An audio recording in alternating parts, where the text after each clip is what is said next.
Alright, ladies and gentlemen, welcome back to the Nexus Gaming Series Storm Division. I'm your caster with the scruffy hair, and still apparently, like, the edges of my highlights didn't even realize in them. I am Tetcher. I'm your caster for today with the mic in the wrong place. Feels good, but I'm going to be bringing you today's Storm Division action. Today, we have a belter of a match. It is, once again, the United States of America versus South Korea. It is going to be CPogX Fanclub versus Team Alexander. Team Alexander currently have beaten out VGM, seed number 1, going into the second week, into the first week, sorry, and they were able to beat them out in a belter of a 3-2 match. Was really, really good. Full 5-game series. CPogX Fanclub were also able to emerge victorious, meaning that whichever team is able to win this game will move into tied first position. And to talk about that more, let's have a look at the standings to see where we are. As you can see, Team Exodia, the sort of super team that was made during the last seconds, the last qualifier, were able to make their way in. They are currently at 2-0. 6 games won, 3 games lost over 2 matches played. As you can see, CPogX Fanclub won 3 games and lost 1 on their first week of play, winning in a 3-1. Whereas Team Alexander, they got a 3-2 versus VGM. VGM, by the way, were able to win their second series. Important to note for tonight that CPogX Fanclub will be using a substitute. They are going to be having Talking Trees substituting in for the team. Now, for those of you who might not know Talking Trees or are new to NGS or just Heroes Esports in general, this is a very strong player, has played on multiple very strong North American teams, including Astral Authority, Barrel Boys, No Tomorrow, Space Station Gaming, Wrong Orc, and Scythe Esports. All very strong teams around the HGC time, and he will be subbing in for the side of CPogX Fanclub today. So, we have our players. I'm going to be getting ready. Allow me to show you the map ban so that we can get ready to jump in as soon as all our players are ready. As you can see, ban-wise, we have Ultrak Pass and Battlefield of Eternity banned away. No, sorry, yeah, Battlefield of Eternity banned by CPogX Fanclub. Just for the first game. Gotcha, I was not informed that. I was just told that there was a substitute.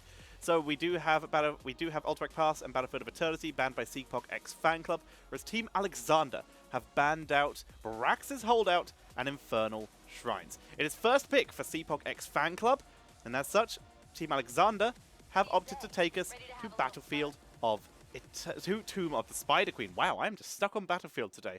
Tomb of the Spider Queen will be our first match. Feels good. Talking Trees is win hacks. We got some tree fans. Oh, no, not going to say that. I don't know how appropriate that would be for this stream, so never mind.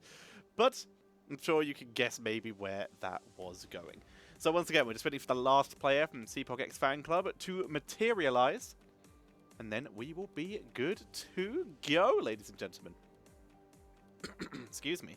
Again, already looking very exciting between these two teams, heading to a nice rotation map. This is where Team Alexander have been very dominant in the past, with some incredible off-lane plays, doing double soaks, some incredible domination over the shrines, but we'll see if that is acceptable.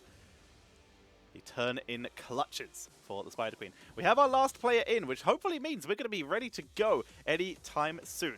So, once again, we had a couple follows, but those don't appear to appear on the alert thing. So, sorry I did not mention the follows. I thought they appeared on this thing. Also, this thing is for the NGS channel. So, if you donate bits or subscribe while I am streaming on this channel, then as long as it's during Storm Division gameplay or the show soon to be announced, we have some stuff to do, but it's nearly done. I'm going to be having another show on the NGS channel coming soon, but if you donate bits or subscribe while I am streaming Storm Division, or while any other caster is streaming Storm Division, then those bits and that subscription income goes to the caster. So right now, if you want to support me, the caster, then you can donate bits and subscribe now, and that will assist me in being able to afford food today. Feels good. Or food to... Yes, it is today. It's 3 a.m, so I'm going shopping today, so help me afford food. Feels good. You've all been incredibly generous. And speaking of generosity, we have ours. Hang on, let me just let them know. Caster R. Speaking of generosity, right now, this prize pool for the Nexus Gaming Series Storm Division is assisted and extra and is raised by you guys. By hitting !Matcherino in chat, you'll be taken to the donation link to increase the prize pool. We're over $1,200. I said 2,000 last week. Sorry, I was wrong. But we are over $1,200, and I would be freaking shook if we do not hit $2,000 by the time it comes round. Let me turn the volume down, that was loud. If we don't hit $2,000 before week 4, I think that we have some amazing people in the chat and in the Heroes of the Storm community, and they have never let me down in some of my predictions in the past. We're definitely going to hit 2,000 in my opinion, and I believe in you guys to get us there before we get to the end of the season. But I believe, my prediction is that we're going to hit it before we even get to week 4. We're at week 2 now. I think you guys can do this. I believe in you because we have done it before and we're gonna do it again. For now, let's freaking roll into a draft. Thank you for the 100 bits. I need to move this. I'll move that in a second. For now, there's a draft happening. I don't want you to miss it. Let's get this underway. So, ladies and gentlemen, welcome to the draft between CPogX Fanclub and Team Alexander.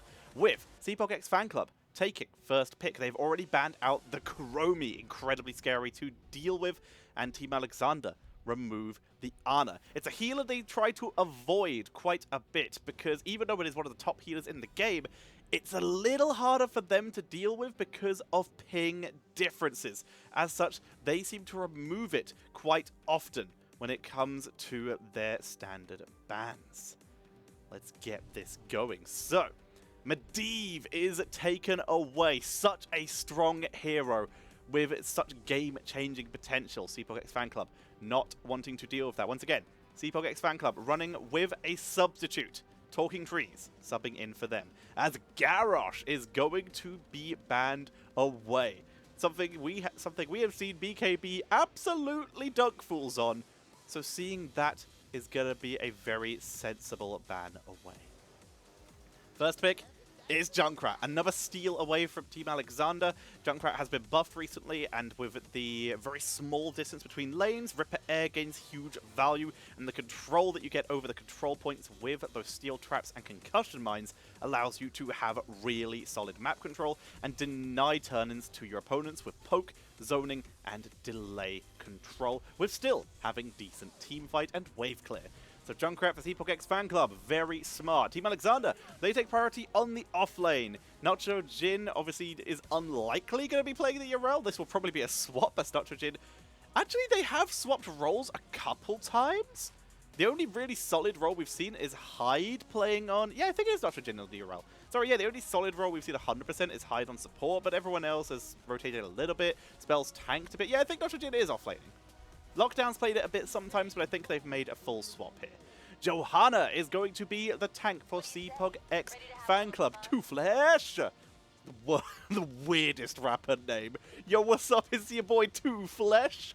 As we see Johanna and STUKOV going to be coming in. Poll results. CPogX Fanclub, 2 votes to Team Alexander's 1 vote at the moment. Cool to see. So, Team Alexander now, their first ban, or their last ban, sorry, Deathwing, gonna be removed. We'll give them some very high kill potential. Deathwing can struggle into Urel, but the stun locks that they can actually get out from Deathwing can be very scary for someone like Hanzo to deal with, and it's a hero that could safely dive the backline. In theory, they could go for a strategy we've been seeing a little bit in other tournaments, where we've been seeing Falling Sword Johanna with someone else who can dive. Deathwing, very capable of doing that. Team Alexander now. They need a support, they need a main tank, and another damage dealer, but of course you can be flexible. They could double support if they wanted to. They could triple frontline if they wanted to. All things we have seen in the past. Let's see what they go for. Muradin for Spell, aka TTSST. Gonna be jumping in. And we have Anduin as the main support. Anduin is a very good support with Muradin, because Muradin, if his jump gets interrupted, which can be by stuns, which Johanna has a lot of, is going to be able to pull Muradin out of danger. Muradin needs to be stuck in there. Anduin is going to be able to punish any of that extra pressure. So, CPogX Fanclub. They go for the triple front line, something that they have done a lot using heroes like Arthas and many more, but in this case, it is Thrall, and it is going to be Chen. So that is a main tank Johanna with a potentially roaming Thrall or roaming Chen, or a 3-1 split. This does mean solo ranged Junkrat. This means their dive is kind of insane. So that's good. Junkrat is one of the safest backliners. Very interesting to see. And final pick of a Team Alexander, SYLVANAS. Hanzo did not offer them a lot of pushing potential. This will make up for that. It also has potential for percentage damage, using that level 1 talent combined with the Festering Wounds to get massive percentage damage output. Could really burn through those front lines. Will be cool to see if that is the path they take. So, ladies and gentlemen, we're going to be loading into map number 1. Tomb of the Spider Queen shall be the map, as we are preparing for game number 1 of week 2. The final game of week number 2, because it's Sunday. Final game of week 2, even though it's technically week 3 my time, because it's Monday here. That's how far ahead I am time-wise. But it's the final game, the final series, first game, and this is a best of 5. Ladies and gentlemen, we're going to be heading in to Tomb of the Spider Queen. Let's get this underway. On the right-hand side, it is going to be Team Alexander with Lockdown. Going to be playing on the SYLVANAS. Nacho Jin. Is that your Jin? No, it's Nacho Jin. It is going to be they are going to be playing the Yarel. Hyde is on the Anduin. Gondar on the Hanzo. And Spell is going to be busting out the Muradin. Whereas, on the left-hand side, it is going to be CPogX Fanclub, with BKB playing the Johanna, Legacy on STUKOV, the substitute for today, Talking Trees on the Junkrat, Nintori on the Chen, and Mysticles will be playing that Thrall. Let's have a look at some of these level 1 talents as we load into the game and see shots being traded back and forth. No percentage damage coming in for this SYLVANAS. We see instead going for the might of the Banshee Queen. Bit of a trade back and forth. Not going to be enough to dive in. Lots of trading back and forth. In fact, very aggro from both teams, looking to try and make a play. No one's going to get punished as of yet. Not enough dive. Meantime, Nintori has been slowly trying to push up this lane, take out the minions, but Nacho Jim won't miss any XP here. Bit of a brawl in the mid lane. Weighted Pustule onto Gondor. Going to pop it. Nope, just lets it expire. Stormbolt is whiffed. Good concussion buy, but the silence came out. Not under where Spell landed, but from where he left. But they get him! STUKOV finishes the job there. Has gone for the Reactor Ballista Balls. Was able to pop the Weighted Pustule to finish off the kill. Nicely done. Very good job. We also, by the way, do have the Rolling Thunder, which we have already seen Thrall use to get huge burst onto that Muradin, percentage damage of their own. Lockdown. A little bit of damage. Not enough for a kill. Easy sidestep by Lockdown. Remember, Lockdown and the rest of Team Alexander are going to be playing from Korea here. They have a lot of ping to deal with. But no worse than a bad server day from Blizzard. As we see Spell picking up many gems, just controlling the area. It is going to... Sorry, squeaky chair. It is going to be Simple Geometry coming in from the Hanzo, trying to gain stacks there. The only stacking talent in the game outside of Muradin, who we've already mentioned, the Perfect Storm. It is, of course, a blow 'em up for Junkrat. Really wants that extra bonus damage, reacting to the traps, because once again, this is going to be a very control-based composition. And Laws of Hope coming in for BKB on that Johanna. Wants to gain some control there. Let's see how the bot lane's going. Nothing has happened. Wonderful. We're going to be seeing Lockdown once again chased away, playing safe. Just dealing with the fact that he might be pressured at some point, but playing far back, not getting punished. Stack gained for Spell as level 4 is hit. It's a Sledgehammer. That helps them deal with the Web Weavers. It's 300%, 350% damage, including all non-heroic enemies. This includes the Web Weavers, and this is where they get massive value out of this. They have also gone for the serrated arrows, so going for very heavy wave clear. Coming in for Team Alexander, they're really trying to deal with these Web Weavers, playing very defensively. Offensive, they're going to get good value with SYLVANAS. They're just going to have that. Sledgehammer will also work there as well. But they are playing to a point where even if they lose the Web Weavers, they're going to be able to clear them ridiculously quickly. Bottom Siege Camp is claimed by CPogX Fanclub. Nitrogen scouts it, can't do anything about it. Spell disengages from a little bit of harassment onto Talking Trees and BKB. Damage onto Lockdown, Chattering Teeth, baited out by Hyde there to make sure that Lockdown doesn't get caught on it on the way out. Spell able to zone everyone away and backs up, keeping his team safe. Other level 4 talents we see here, we see the Chattering Teeth, we've already mentioned that. Biotic Armor, going to help out against Hanzo and SYLVANAS. They're both very spell power focused, but they both still auto attacks as Simple Geometry is complete. Good job. Hyde, by the way, triple frontline. How does Hyde react? He goes for the Inner Fire. Extra 15% attack range and extra attack speed means he's able to stay a lot further back and keep himself safe. Lockdown and Nitrogen, a little bit pressure. Nitrogen may have gone a bit too deep here. There's the way to Pustule slow. Silence, and that's a pop. Nicely done as they pick up the second kill in this game. Lockdown over the wall to escape danger there as Hyde and Gondar going to be back it up. There's level 7 hit. We see the Brewmaster's balance for Chen, allowing him to sustain more in lane, more stuns, but right into the root of JUNKRAT, but able to survive. It is going to be a sticky wicket, a 2-second silence. Able to sustain it so far. Yrel, by the way, Righteous Momentum and the Hand of Freedom. Standard build, but so funny, makes you so fast. And Meridian with the heavy impact. This may end up being a Haymaker build. This can, of course, still be an Avatar, but so far this build is has a high potential for Haymaker. It's more than likely to be Avatar, though.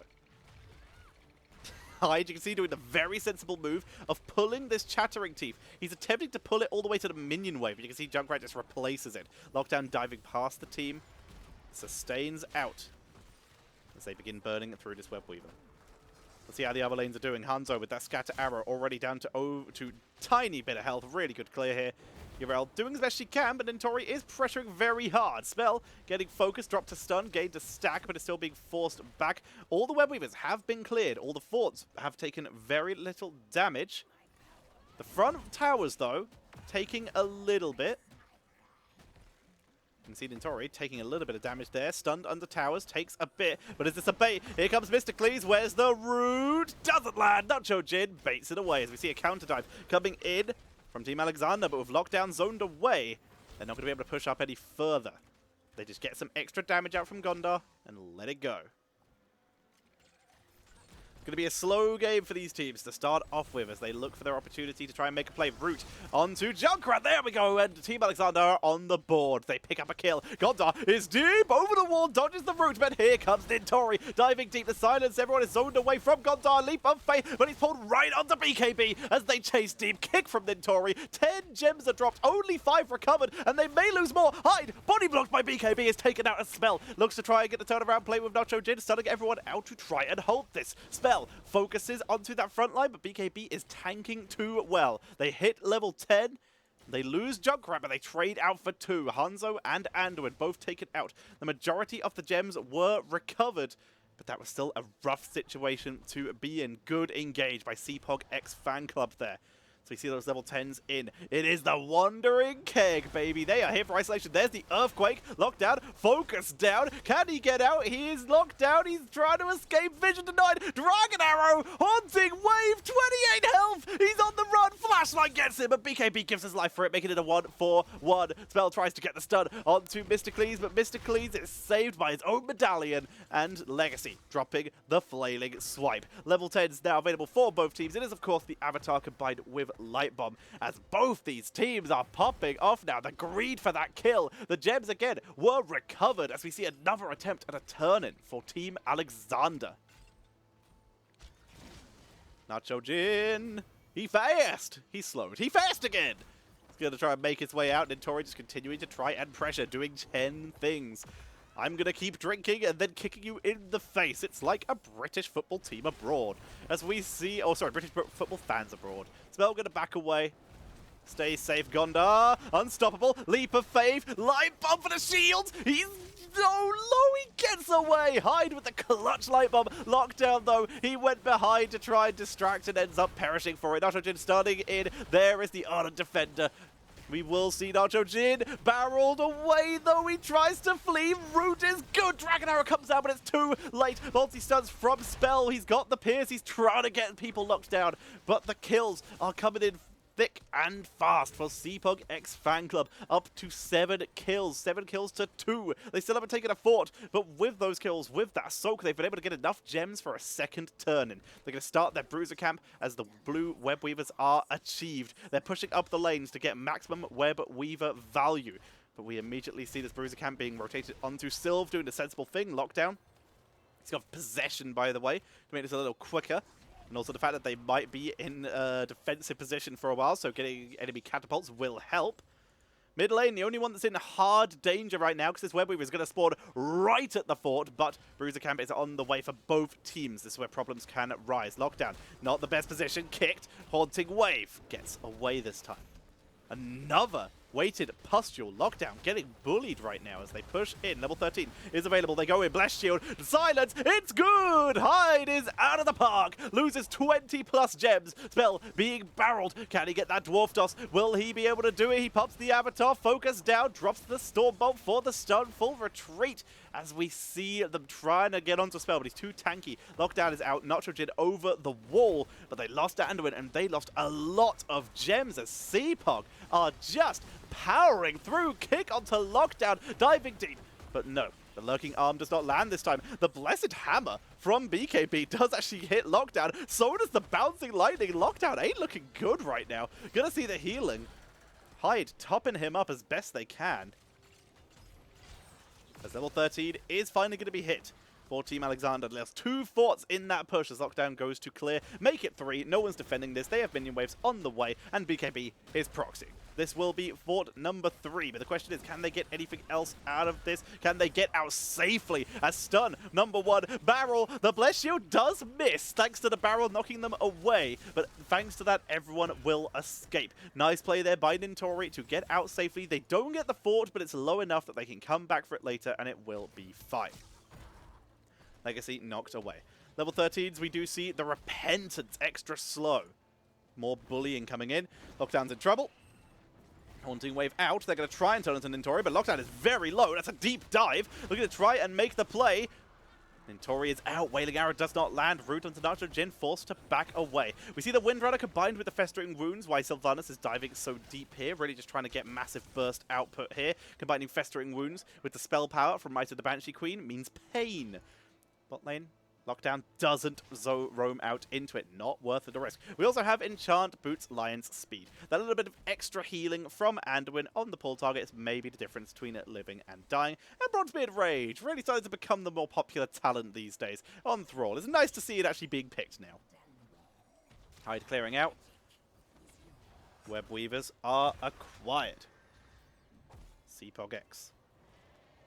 Moving aggressively towards the bot lane, the only fort. They have a Siege Giant down there. Hanzo, even on the way. They're going to bring all 5 members down here to clear out this camp and try and push with that Web Weaver. Muradin checking to see if there are any flanks. Gondar's going to show as well. Risky to be here. Those Scatter are not landing where they want it at all. And we do have a pause. For the sake of integrity, we will jump back to me when that happens. While we wait for this pause to conclude, once again, ladies and gentlemen, a reminder that if you're having a good time, I cannot see that. I mean, I should be able to see the chat, actually.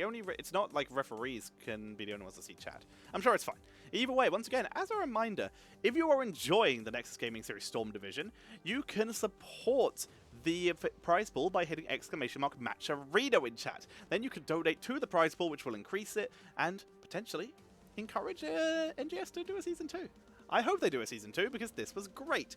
So if you could raise that prize pool, more teams will see just how amazing this is, and we'll get even more sign-ups for next season. We'll get the Koreans back, hopefully, if we could encourage them like this. This would be fantastic. That's something that I'm sure most of you would love to see, and supporting the prize pool is one of the best ways to do that. So thank you very much for everyone who's been generous so far. Let's keep it going. 2,000 by the end of the season. I think we're hitting it by week 4 because you guys always pull through, and I love it. If you are just enjoying the amount of insane hard work that Nexus Gaming Series are putting into these kind of broadcasts, though, you can also check out their Patreon. I'm pretty sure there's a command in chat called !Patreon, and you can check that out. You can become a patron for NGS. They don't just do Storm Division, they do an Amateur Division as well. And minute! I am in the Amateur Division. I am on a D West team, which is the worst time zone for me, but I wanted to, and I just wanted to play and have some fun in a competitive environment. I am on a wonderful team with KC, Ruffian, Star,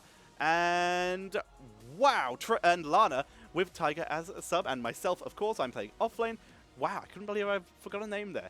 Where we play against some very fun teams, and right now, and I'm gonna jinx it, we are undefeated.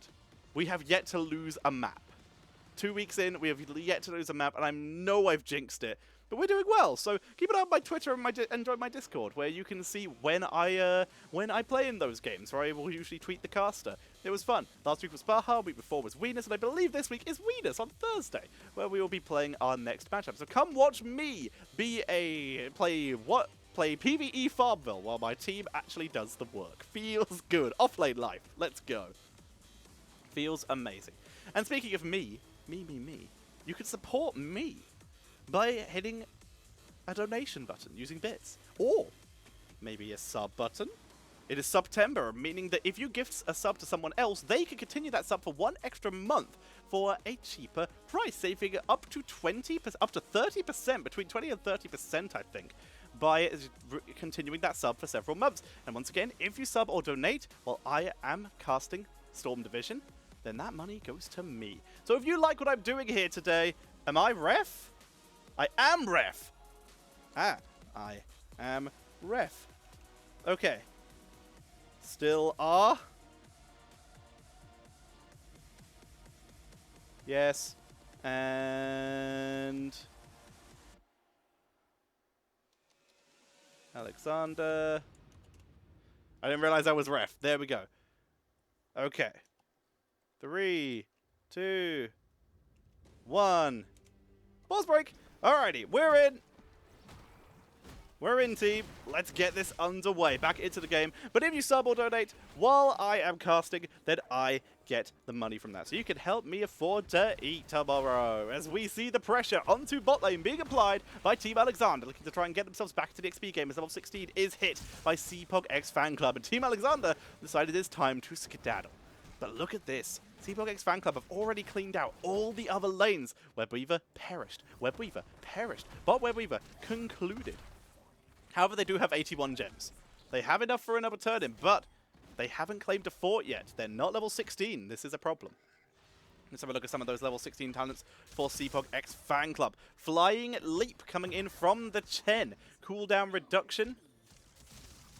And that extra range means better chances to dive in and barrel people into your team. The Alpha Wolf percentage damage gonna be good here. Lockdown playing it safe. Little bit of trouble for Nacho Jin. In full retreat, Hand of Freedom says goodbye. And doesn't even let the lightning bounce. Oh, hello, BKB. Scouted out by High, Nacho Jin zoning away. We also have that imposing presence for the Johanna. And we're going to be having Endless Nades and Super Strain as well. Nice to see. Bruiser Cam picked up by Team Alexander. They hold position for the moment. As we have another set of blue Webweavers coming in. CPogX Fanclub. Going to be pushing in further just as level 16 is hit for Team Alexander. So this will help them de-push. Nacho No barrel. They're going to try and pressure Nidori. He may have to barrel. No. He pops Medallion first. Big dive onto Nacho Jin, who has to pop his Ardent Defender. Bless Shield. Dragon Arrow. Is that enough for Nacho Jin to escape? Yes, it is. Barrel's good. We do see the Riptide chasing him down, but it's going to turn around and focus on Dispel, who's able to pop that Avatar. Lockdown. Bouncing in and out with the Windrunner. Spell is in serious trouble, though. Going to be backing out as best they can. The Dwarf launch not able to save them. It was on cooldown. Rest of the team's going to be able to clean out middle Web Weavers, but they are in trouble right now. Getting kinda bodied, taking a lot of damage. They live, though. They are alive. Clearing onto bottom lane. Mid is in serious trouble. We have the Templar's Verdict. Extra armor reduction. Sylv with Will of the Forsaken. Extra mobility. Gondar over the wall, but he's being chased. Can he get away here? Kick! And bam! Chen's going to finish the kill with the Fire Breath. The percentage damage of Giant Slayer not going to be enough to deal with Chen. The isolation of CPogX Fanclub is just too strong right now. As they put the pressure on, they take out that middle keep. First keep of the game, going over to CPogX Fanclub, as they hold a very strong position in this game.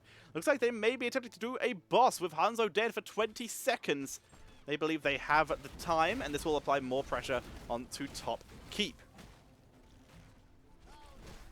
So this is their plan. Going to be clearing that up as best they can. Johanna's showed on the map, BKB, keeping the pressure on Pleb Horse, by the way, but not Pleb Skin. Going to back away. Nacho Jin scouting the bush. Going to try and turn in 38 gems. In the meantime, 7 and 16. Nacho Jin is denied Legacy, prevented it with the weighted pustule, and Johanna gets away. Lockdown got theirs in 23. If they get those 38 gems in, it will be enough for the turn-in. There's the root, focus, concussion mine right through the lurking arm. Hyde's in trouble. Hyde is gone. As we do see Lockdown in full retreat. The isolations again. CPogX Fanclub with the barrel, with the concussion mine, with the dives. No one can escape. Spell is focused out. Riptire is used. Even Avatar cannot tank through that. Lockdown backs away. There's nothing he can do. The core is under pressure. Level 20 is hit. They go for the end. It's the energizing brew. Extra health. Trying to tank through and 20 bonus damage. It's an end game condition. Thrall 1v1's Lockdown. Mysticles gets the kill. It is going to be a Storm Shield. We are blinded by the light. We already saw that being picked up to give them the sustain they need to end the game. And that is going to be it. Boss doesn't even get a hit onto the core, as CPogX Fanclub takes game number 1. Very, very solid game for CPogX. They had a strong showing in this game number 1. Very nicely done. Remember this, they picked first pick for this. This was the Team Alexander map choice. We can see the results there. 15 kills to 2. And the only people, Deranged Mini 1. It could also be Minion, spelled weird, but it is Deranged Mini 1. Thank you for the follow to the NGS channel. Maybe consider a sub or a donation to keep your cast eating tonight. So, we have only 2 deaths, Johanna and Junkrat. Junkrat because squishy, and the Johanna because they were the only person far enough forward to actually kill most of the time, and only the person who was far enough forward alone to kill. It was an insane performance from the side of Team Alexander. They really did just put on a show in this match. Very, very nicely done.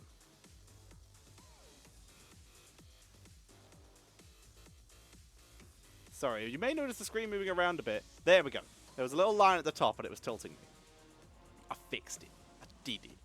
So, in terms of statistics, Thrall with the highest hero damage, because it turns out percentage damage just eating Thrall on cooldown, sorry, eating Muradin on cooldown is pretty solid.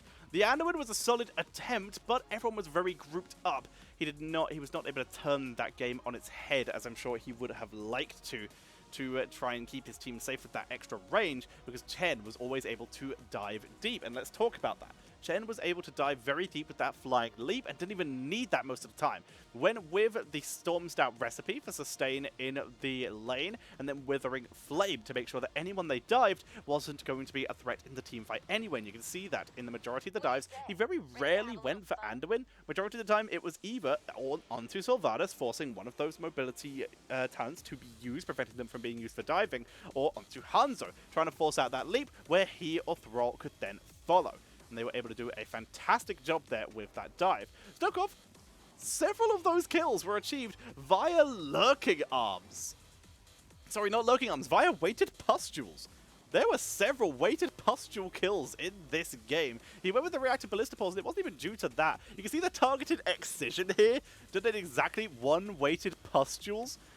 Reduces the cooldown of bio kill switch by 5, and that's exactly what we saw there, and other basic abilities by 1.5 seconds. Exactly what we saw there from Legacy, able to snipe kills with single weighted pustules and then get cooldowns for heals to keep his team topped up and safe.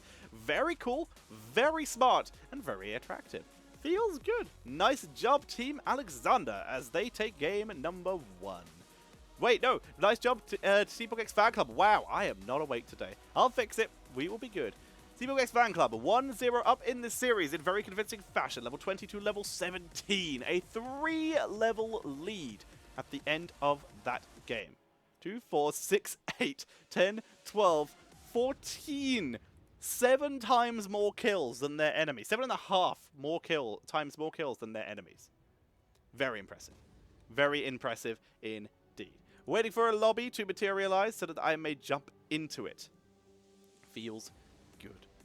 Alrighty, so once again, allow me to show you guys to the table to find out what these teams are fighting for right now. Team Exodia are top of the table with 2 points. They have managed to win 6 games, aka 2 best-of-5 series. They've lost 3 maps total, which is pretty decent, but they are definitely assailable. They've been able to do a good job. Every other team has been able to win one and lose one, except for Seaton and Chili Mountain, who have both, unfortunately, lost both of their series. They both took maps, 3 maps taken total, so again, there's a chance for them to begin their comeback. And of course, the other 2 teams who have not been able to deal with, win or lose 2 matches yet, Team Alexander and CPogX, because we're casting them now. VC Junkie, this is live with a delay for the sake of professional integrity. CPogX Fanclub, they were able to win their first game, their first series in week 1. Team Alexander beat out VGM, one of the favorites for Storm Division. VGM were able to win their second series, but overall, insane performances from both these teams, really piling on the pressure. In terms of who they beat, we've already mentioned, CPogX Fanclub were able to beat out the other Koreans. Able to beat them out in a 3-1, as we were talking about earlier. This was the first game that was played. Where can you see the schedule? You can see the schedule by heading to nexusgamingseries.org and nexusgamingseries.org/division/storm. There you will be able to see the schedule and the table, where you will find all the details you are looking for, my friend. Let's go. We have a lobby. So let me find out what the map is. So first pick was claimed by Team Alexander. We expected that. And the map is going to be... Here we go. The map is going to be Cursed Hollow. Map selected once again by CPogX Fanclub. So Team Alexander looking for the first pick this time. It definitely helped out CPogX last time. Can Team Alexander turn it round? Last time, they also lost very severely in their first game, but let's see if they're going to be able to bring it back in this game number 2. Excitement is abound. Winner of this will move into a tied first place, where they will be at the top of the table with Team Exodia. Exciting. JUNKRAT, thank you very much for gifting the 5 gifted subs. Thank you very, very much. It is insanely appreciated. Oh, that's what I was going to do. I was going to move the alerts. There it is. Let's move that to this side. There we go. Shrink. There we go. That fits there. That'll live there. Nicely done. Alrighty, JUNKRAT, thank you for gifting the 5 gifted subs to Ant-Man Sucks. I like Ant-Man. Paul runs a treasure. Barclay's Revenge. Thank you very much. MSG555, O'Malley Music, and the Co-op Smith. Congratulations on your gifted subs from Jinxie Cat, and very importantly, it is currently September, meaning if you want to carry on that sub for another month or two, if you want to carry on that sub for a month, 2 months, 3 months, you can do so. And if you want to carry that on, what you can do is you can hit the sub button. You can hit that sub button, which is already a sub, and continue that sub. And what you will do, depending on how long you sub for, either 1 month, 2 months, 3 months, you can save anywhere between 20 and 30% on your subscriptions to the Nexus Gaming Series channel. So you can save yourself some money thanks to Capital One supporting September here on Twitch. And while I am casting Storm Division on this channel, when you subscribe to, or donate bits to the Nexus Gaming Series channel, while anyone is casting Storm Division on it, the money goes directly to the caster. So in this case, if you want to carry on those subs, that money will still go to me. And again, thank you very much for the gifted subs. And Kyocha, thank you very much for the follow. Let's go already! It's draft time! Let's go! It is it! Team Alexander gonna be taking the first ban here, as they have opted for first pick and first ban. Let's get this going. Let's go. Garrosh still going to be banned out. Still scared of that BKB Garrosh, and I do not blame them. It's been good for approximately 6 years. Wait, when did Garrosh come out? It's been good for approximately 5 years. Who can blame them for being scared of BKB's Garrosh? Because he has been good for 7 years. So we're going to see the Medivh banned away. Seriously, it's kind of cool to see someone like BKB here, because he really has just been a staple of the scene. He was one of the players who I talked to along with Naniwa in Technical Alpha, where we played some triples together on Blackheart's Bay. He has been around and good for that long. He is just kind of great at the game. So, with Medivh banned out from Team Alexander keep it the same, and they remove the Ana. Ana taken away. CPogX. What's your last ban? What did they ban out last time? It was this. It was the Kobe. So the exact same bans in the completely opposite order. Except for obviously for the tier 2 bans, where it was Deathwing and... oh, I don't remember. Either way, Hyde wants the STUKOV. And he's going to take it. With the recent nerfs to Deckard, he is still very, very strong. But STUKOV has just leapt up to one of the highest priority supports, as Team Alexander will pick him up. And we also know that Hyde is kind of a gold, so that's understandable. And Rock Dog 444. For starters, we have a Rock Cow. I would love a Rock Dog skin for ETC. Maybe some Jailhouse Rock references would be pretty good from the King of Rock and Roll. And Li Ming coming in for CPogX Fanclub. Again, thank you very much, Rock Dog, for your subscription. Li Ming on the board. This is scary already. ETC still absolutely broken because Encore is stupid. And Li Ming going to be able to capitalize on that very well. It's a very large map. Plenty of opportunities for setup moshes, wombo combos. Spell bringing out the Diablo. Spell, of course, TTSST, sorry, on that Diablo. As the cast used to call him, Tist. That's a silly name. Tis a silly name. But that Diablo, plenty of opportunities to maybe interrupt that ETC or to burst it down before value can be gained. And the Junkrat, this time taken by Team Alexander. It was a first pick for CPogX last time. Team Alexander going to be prioritizing it this time for that insane rotational and wave clear ability, especially once you hit level 16, where Ripper Air means Air Junkrat is in session and no amount of flight grounding that is happening in today's world will slow him down as he rotates between lanes. I have to be very careful what I say here because of YouTube monetization rules.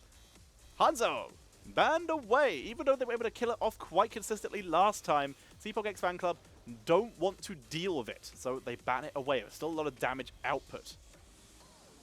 And we see the Greymane, removed by Team Alexander. Now, Team Alexander removed the Greymane here because synergized with Li Ming and ETC, their burst output, especially if they go for the Pinball Wizard, will give them a ridiculous amount of burst, meaning Li Ming is more likely to get consistent resets. So banning that away means there's less heroes who can really set up for Li Ming as effectively or really guarantee a last hit kill to try and grab that reset. So instead, they go for sustained damage. Someone who can set Li Ming up to get those kills. They pick up the Reina for CPogX Fanclub. Once again, talking trees, he was subbing in for the last game. He has now been replaced by Noah, who has returned and arrived in time to see perhaps his team claim tied first place in the Nexus Gaming Series Storm Division. D.Va! She's allowed! Wait, is she allowed? Are we 2 weeks in?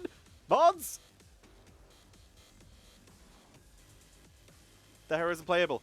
21st is when it said. Oh no! 21st is when it's allowed. It's 21st for me, but it's 21st for them too, because they're ahead.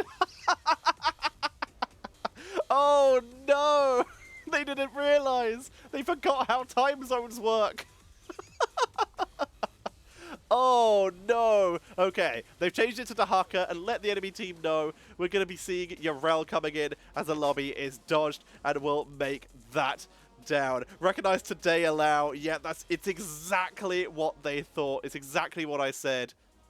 It's exactly what I said. They fixed it. They are fixing it. But yeah, that's hilarious. D.Va is unbanned. D.Va is unbanned on the 21st of September for myself and any country to the east of me, including South Korea. It's technically the 21st, and they didn't realize it wasn't already the 21st in America yet. They got bamboozled by time zones. Unlucky. Feels bad. But they figured it out. They replaced it with Dahaka. We're all good. We are all good. Lobby's being set up. They're making it in the standard pick mode.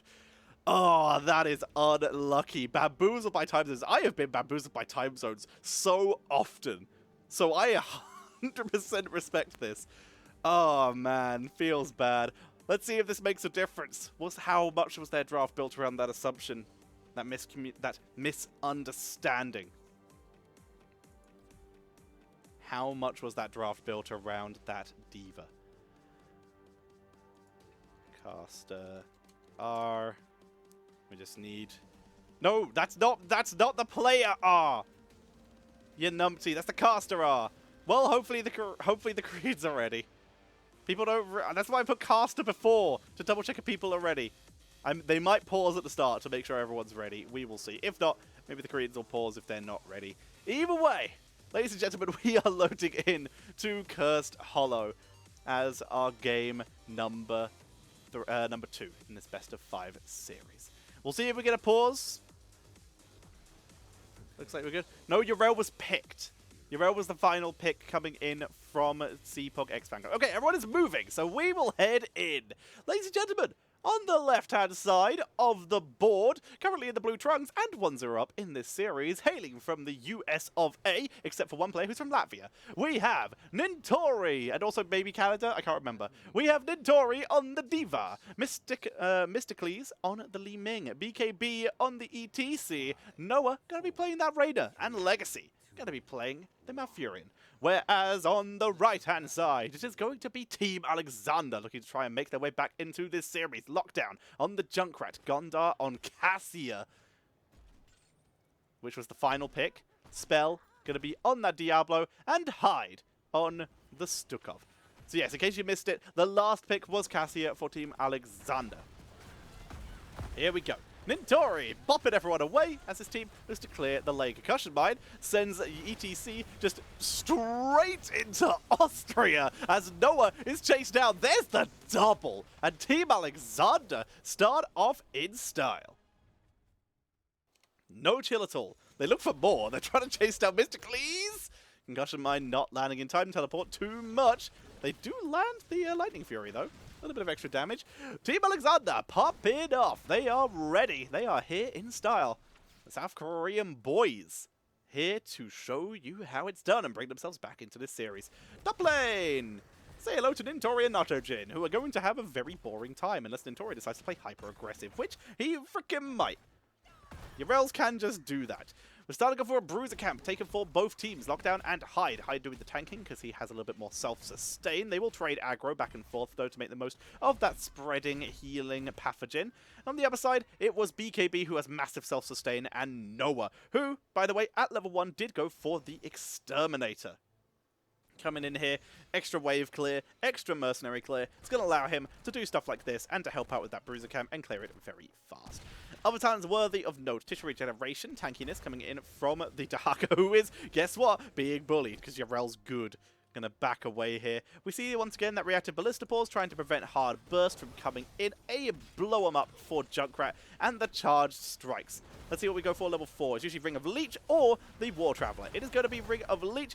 Big knock onto Junkrat. Goodbye, Junkrat. Nacho Jin comes in. They're going to try and get the counter kill onto BKB. Charges there. No stun onto the wall, though. And now they're just trying to lock him down, but they can't do it. They can't chase, especially with the tangly roots dropped by Legacy, keeping his team safe and alive. Good attempt at a counter kill. They really went for that. Whoa, that's an interesting setup here. We have Soul Shield and Life Leech. Diablo going for the melee talent here, so he's still likely going to go for Diabolical Momentum and Cruelty. Uh-oh. Good self-cleanse. We see the amulet. The medallion, sorry, being used by Gondar, keeping himself safe from any follow-up stuns. Hero Stalker? Yes, Hero Stalker coming in for Team Alexander on that Dahaka. Very risky to see. Nacho Jin. Spell. Nice little charge there, baiting BKB into the right position to give himself the easiest retreat route. Speaking of routes, was rooted down by Malfurion. Legacy really doing a good job here, really zoning heroes out.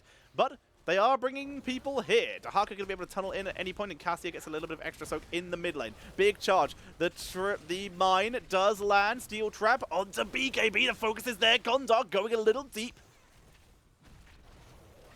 Not enough to pick up a kill. They've got a concussion mine directly on the tribute to keep the pressure on. Dahaka looking to double soak. He does not have that speed boost, so he isn't going to be able to double soak as effectively, but he's going to do his best. Walking from lane to lane, saving his tunnel to help his team. A little bit of pressure being traded back and forth in that bottom lane. In the meantime, BKB tries to channel. Gondar attempts to go deep hide with the lurking arm to deny. BKB getting annoyed and consistently denied by Junkrat. Steel Trap in the bush to prevent the dive that BKB will kind of have to do to capitalize and maybe set up these kills. Divine Steed for the Yarel, and it looks like they've given up. They can maybe interrupt once more, but they're not going to try it. They've realized that this delay is losing them a lot of experience, and they will not get this in this situation where Junkrat is here. See the pressure on spell. Oh, that was interesting. Okay, but the root did catch him, and as such, Legacy will live.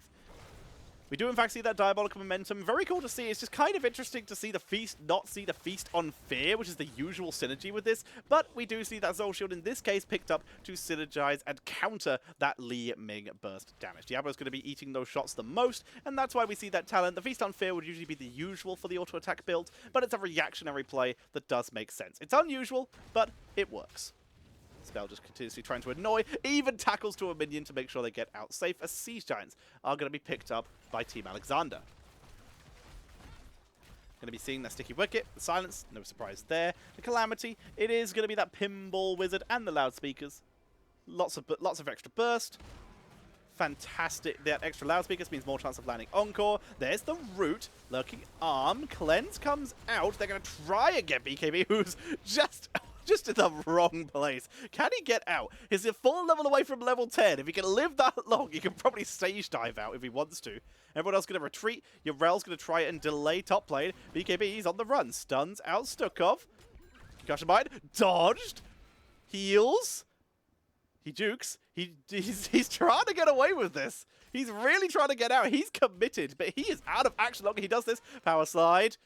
Grenade. He's still healing. The guitar solos are keeping him healed. He's on the run. Diablo gets his souls. Grenade. Sidestepped. Eats one more. He's healing 190. Power slides through BKB. I know there's action happening, but I gotta see the end of this. I'm so invested. BKB. He's trying to get out. Rainer dies. BKB is dead. The boss was stolen while all this is happening. It was taken by Team Alexander. I'm sorry. That was probably more interesting, but I was so invested in this. this. Level 10 is hit by Team Alexander. They get the kill onto Raider. They get the boss because there was no frontline available, and they even get the tribute and their own boss. Team Alexander grabbing everything on the board here. Here's level 10. He does pick stage dive.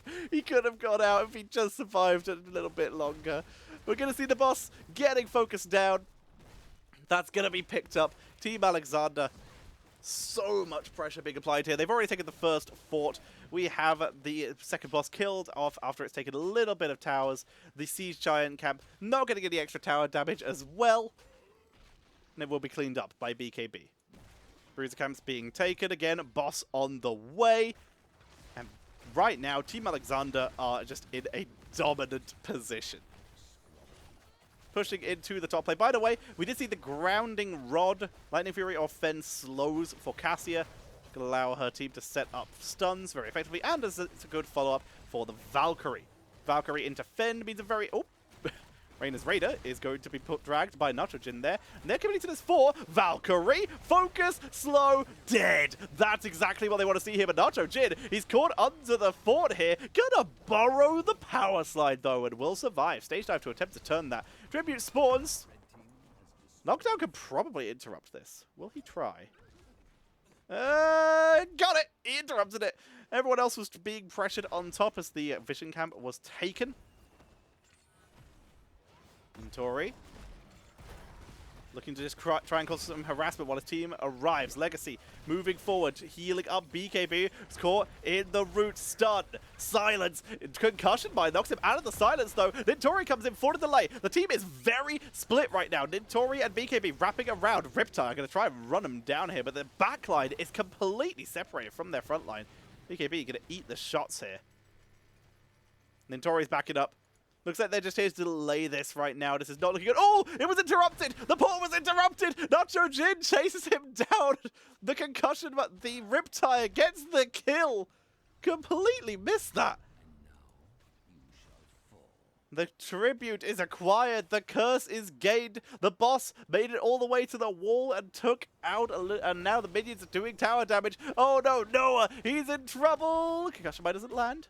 They might be able to get out. BKB, face melt. Gets him out. Noah is low, but they can't catch him.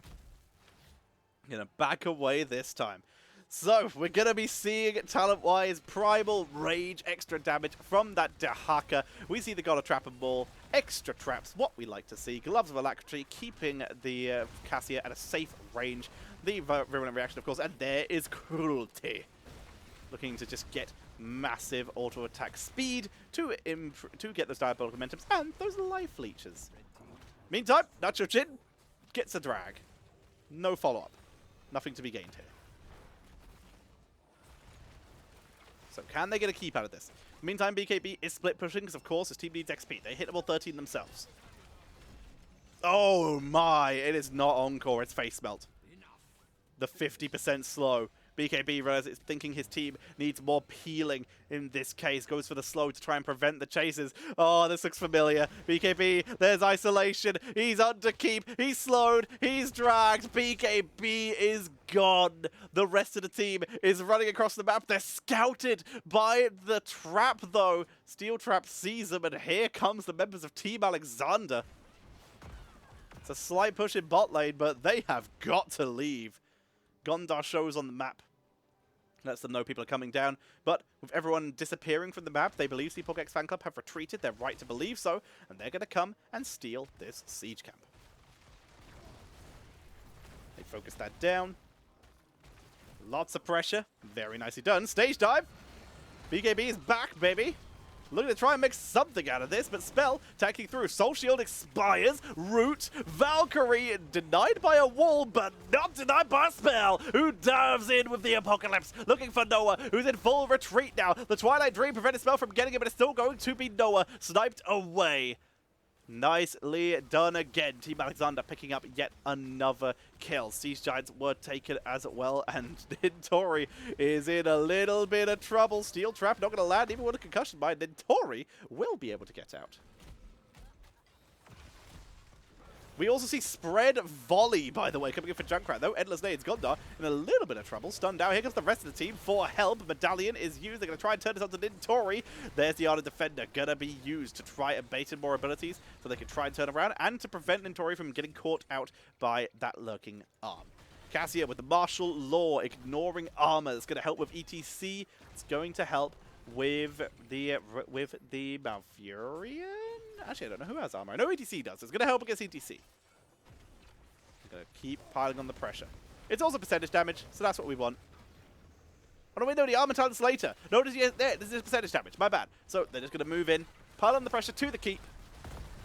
Stage dive comes in, lands on spell.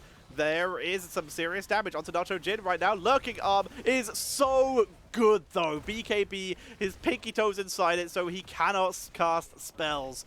And he is killed off. Huge damage. One more Lightning Fury. Gondar gets the kill. The keep will fall. They grab the double. Are they looking to end with 30 seconds left on the spawn of Raider? They look to try and finish this game here and now. Nintori coming in. Knocks Diablo into that core armor reduction. That is a lot of extra damage we'll be taking, but Nacho Jin is taking the tanking right now. Mysticles pulling the steel traps away. Nacho Jin continuously stunned out. Nintori is putting on a lot of pressure, a lot of harassment, but Mysticles is too low to dive deep. Flailing Swipe to try and zone everyone out so that they can try and finish the game as BKB is here. No mosh pit to prevent this. There's the Apocalypse to zone them out, and that is game. Game number 2 going over to Team Alexander.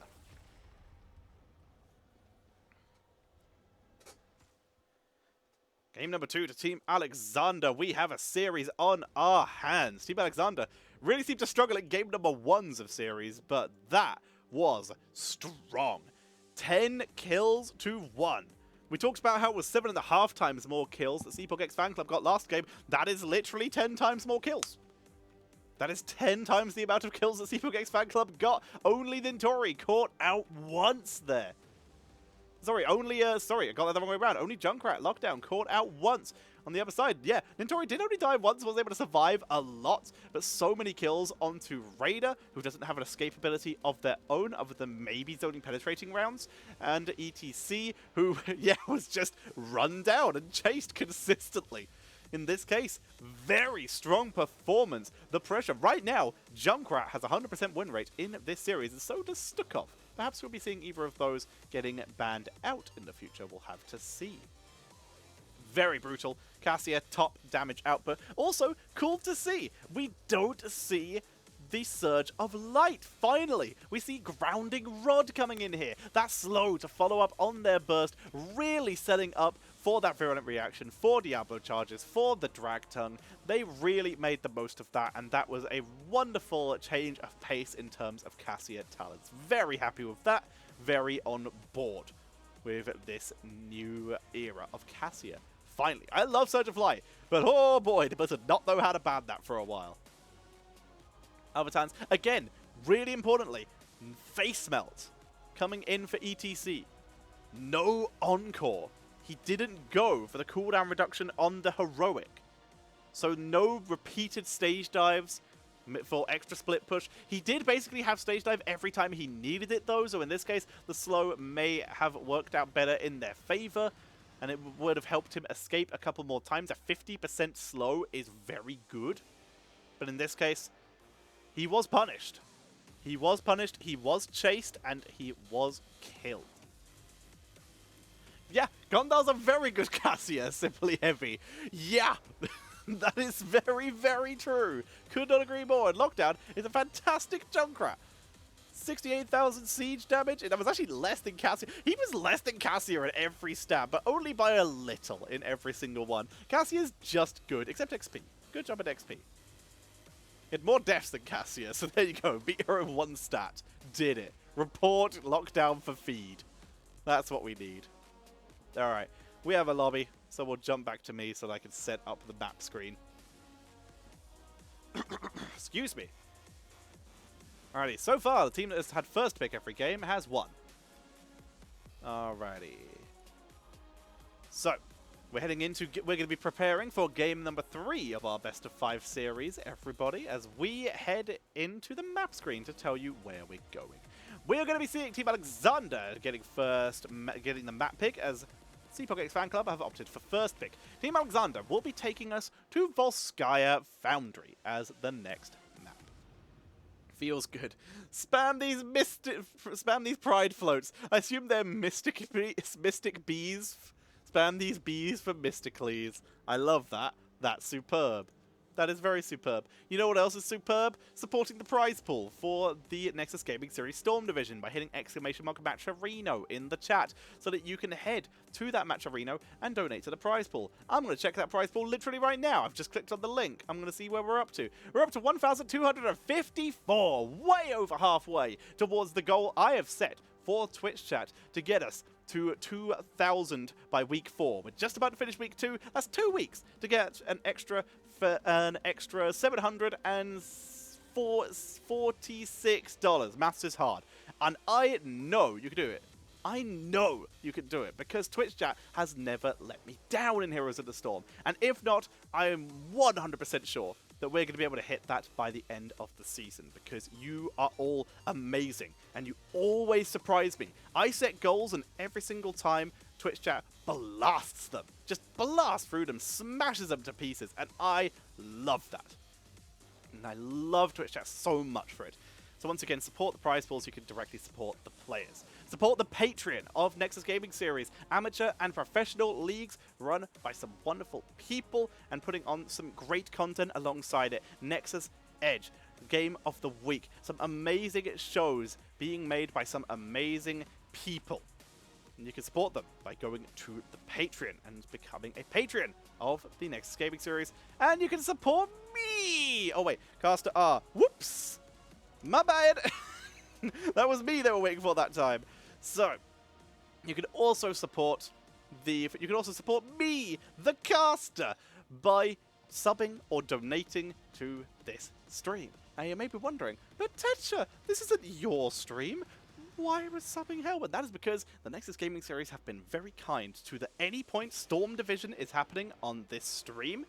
When you donate bits or subscriptions to this channel while Storm Division is happening, whoever is casting benefits from those bits and subscriptions. Isn't that amazing? So when you want to support your casters for all the entertainment they give you, whether you're a Crushinator guy, or a Jigsy cat, a Skelly, I think she called. Yes, a Skelly. If you're a Skelly, or you're a fan of Crushinator, or Linehouse, or Murder, or Weenus, if you're a fan of any of those people, when you see them streaming and casting Storm Division, you can support them by subbing, or donating. Make sure you support these lovely content creators or myself by subbing and donating. And of course, if you get gifted a sub, continue that sub for another month to 3 months, saving yourself some money thanks to Capital One sponsoring September. There's only a couple days left of September, so make the most of it. And we will be good to go. Support your content creators. They work very hard. Alright, we have to get new R's, I think, because someone joined and left the lobby. Okay, we're just going. Alright, let's go. We're heading into the draft, ladies and gentlemen. Let's do it! It's 1-1. We're heading into game number 3, ladies and gentlemen, between these two powerhouses. Winner will move into tied 3rd place. And the time for chilling has passed. We are already in. CPogX Fanclub. First pick. First ban. What will they remove? So far, they've consistently banned Chromie. Let's see if they continued that path, or if anything else that was banned out this time is going to make them afraid. We'll see. They've also banned out Medivh basically every game. Are they afraid of those too much to the point of reactionary banning? Yay! He gets banned! We finally have a reactionary ban from these teams as JUNKRAT changes the ban order for the first time in this series, banned out by CPogX Fanclub. Lockdown, despite being the feeder of his team, has put on such a good performance that they are removing that JUNKRAT. It's not about damage output, it's not about wave clear, it's all about that lovely, lovely power that is Concussion Mine. The isolation, the burst, it good. Anna is removed.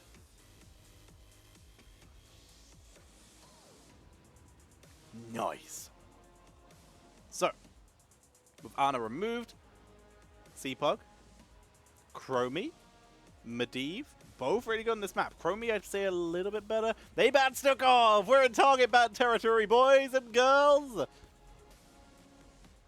This is how it is. Oh, and non-binary folks, of course. Team Alexander. They banned Anna. Do they ban Garrosh? CPogX have deviated. Do Team Alexander follow suit, or do they stick to their guns?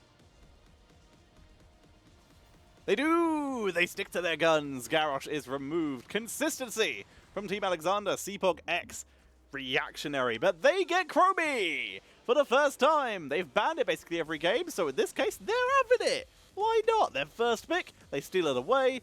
They take it from Team Alexander. However, that does leave Medivh if Team Alexander wanted it. It's been banned every game by CPogX Fanclub. Was their fear warranted? It's a Jinxie rage. That's what I like to see.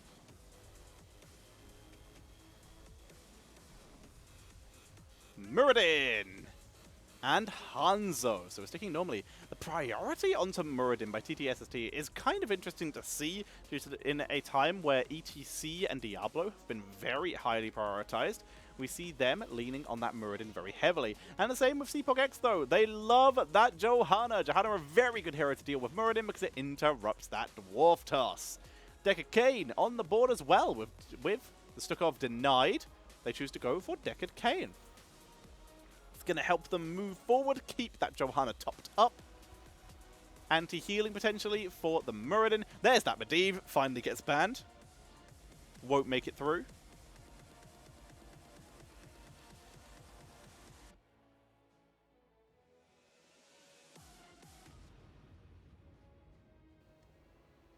Now, healers, offlaners, damage dealers. Yrel has been banned for one of the first times. Still no D.Va.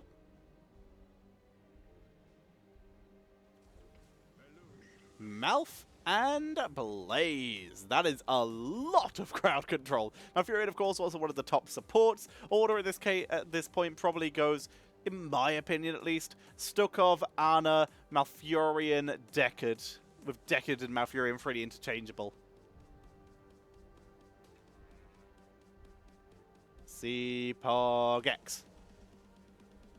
They now have, now split the fan club, of course. It's Deathwing and Raider. Nice. Deathwing going to put on a lot of pressure. Hanzo will get some percentage damage later, and also, he doesn't actually need it. Hanzo, if played correctly, can just dunk Deathwing. Just with so much harassment, it can really be a problem to deal with. So this Deathwing's going to have to play very effectively and very well in order to make value out of this.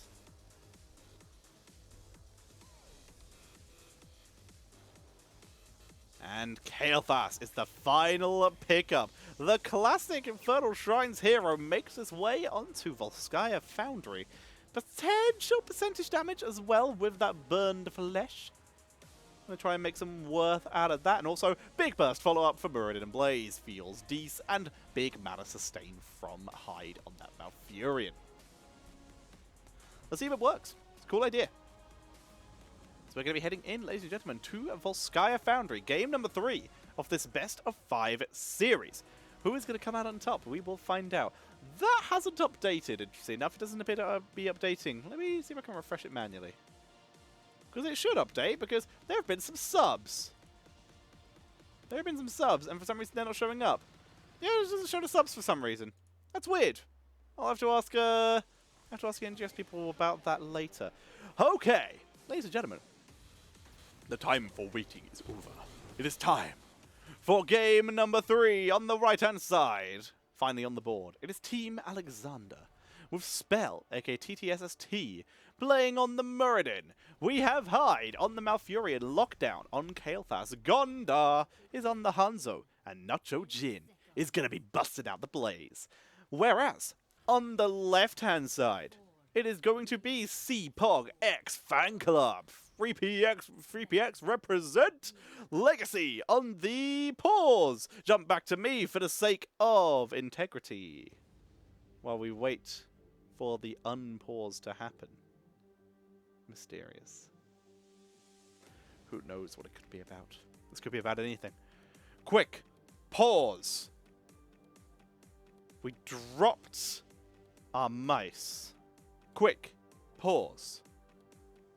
We didn't slash dance. So many things. Also, the amount of people in Storm League who don't respect the dance or the spray of joy and just hit you when you're trying to solo lane against them disgusts me. We have an R from Team Alexander. Am I ref? Nope, not this time. I hope they realize this. They did not make me ref this time. I hope they realize they didn't make me ref, because I can't do anything about this. I can't do anything. I really wish I had a way to tell them. Hang on, I think I have a way. Hang on, where's my Battle.net? I can message Nintori. That's a plan. Social. Chats. Nin. Oh crap, that's EU chat. Nuts! Well now, no replication. Yes, Legacy realizes. Okay, we're good. We're good. Oh, woof. Okay. Oh, they're both counting down. Let's go. We're in the game. Ladies and gentlemen, on the left-hand side, it is going to be in the blue trunk, CPogX Fanclub with BKB on Johanna, Legacy on the Decade Kane, Mr. Cleese on Reyna, Noah going to be playing the Chromie, and Nintori is on the Deathwing. We good. We good. Panic over. Let's go. Fire just everywhere. Everything's on fire. Deathwing's made fire. There's more fire. There's lava from Deathwing 2. There's Flame Strike. Everything is on fire. Wonderful. That's what we like to see. Knockdown. Attempted route comes in. Nice little sidestep. Counter damage going to be done to BKB. Not enough for a kill. Bot lane is going to be the classic Blaze versus Deathwing lane. He charges him, just goes for it. That's such a D&D thing to do. Just like, you see a huge dragon that you know you can't stun. What do? I'm going to headbutt it. As we see both teams rotating between lanes, trying to grab as much XP as possible. Slight lead for CPogX Fanclub at this early stage of the game, but an early turret camp being started for Team Alexander, while CPogX use their opportunity to grab the biotic emitter very early. They're going to pick that up. Potential double item play to be made for them. So, level 1 talents. We haven't talked about those yet. Dragon Soul, healing for the Deathwing, keeping him sustained in this offlane as BKB looks to slow lockdown, unable to do so.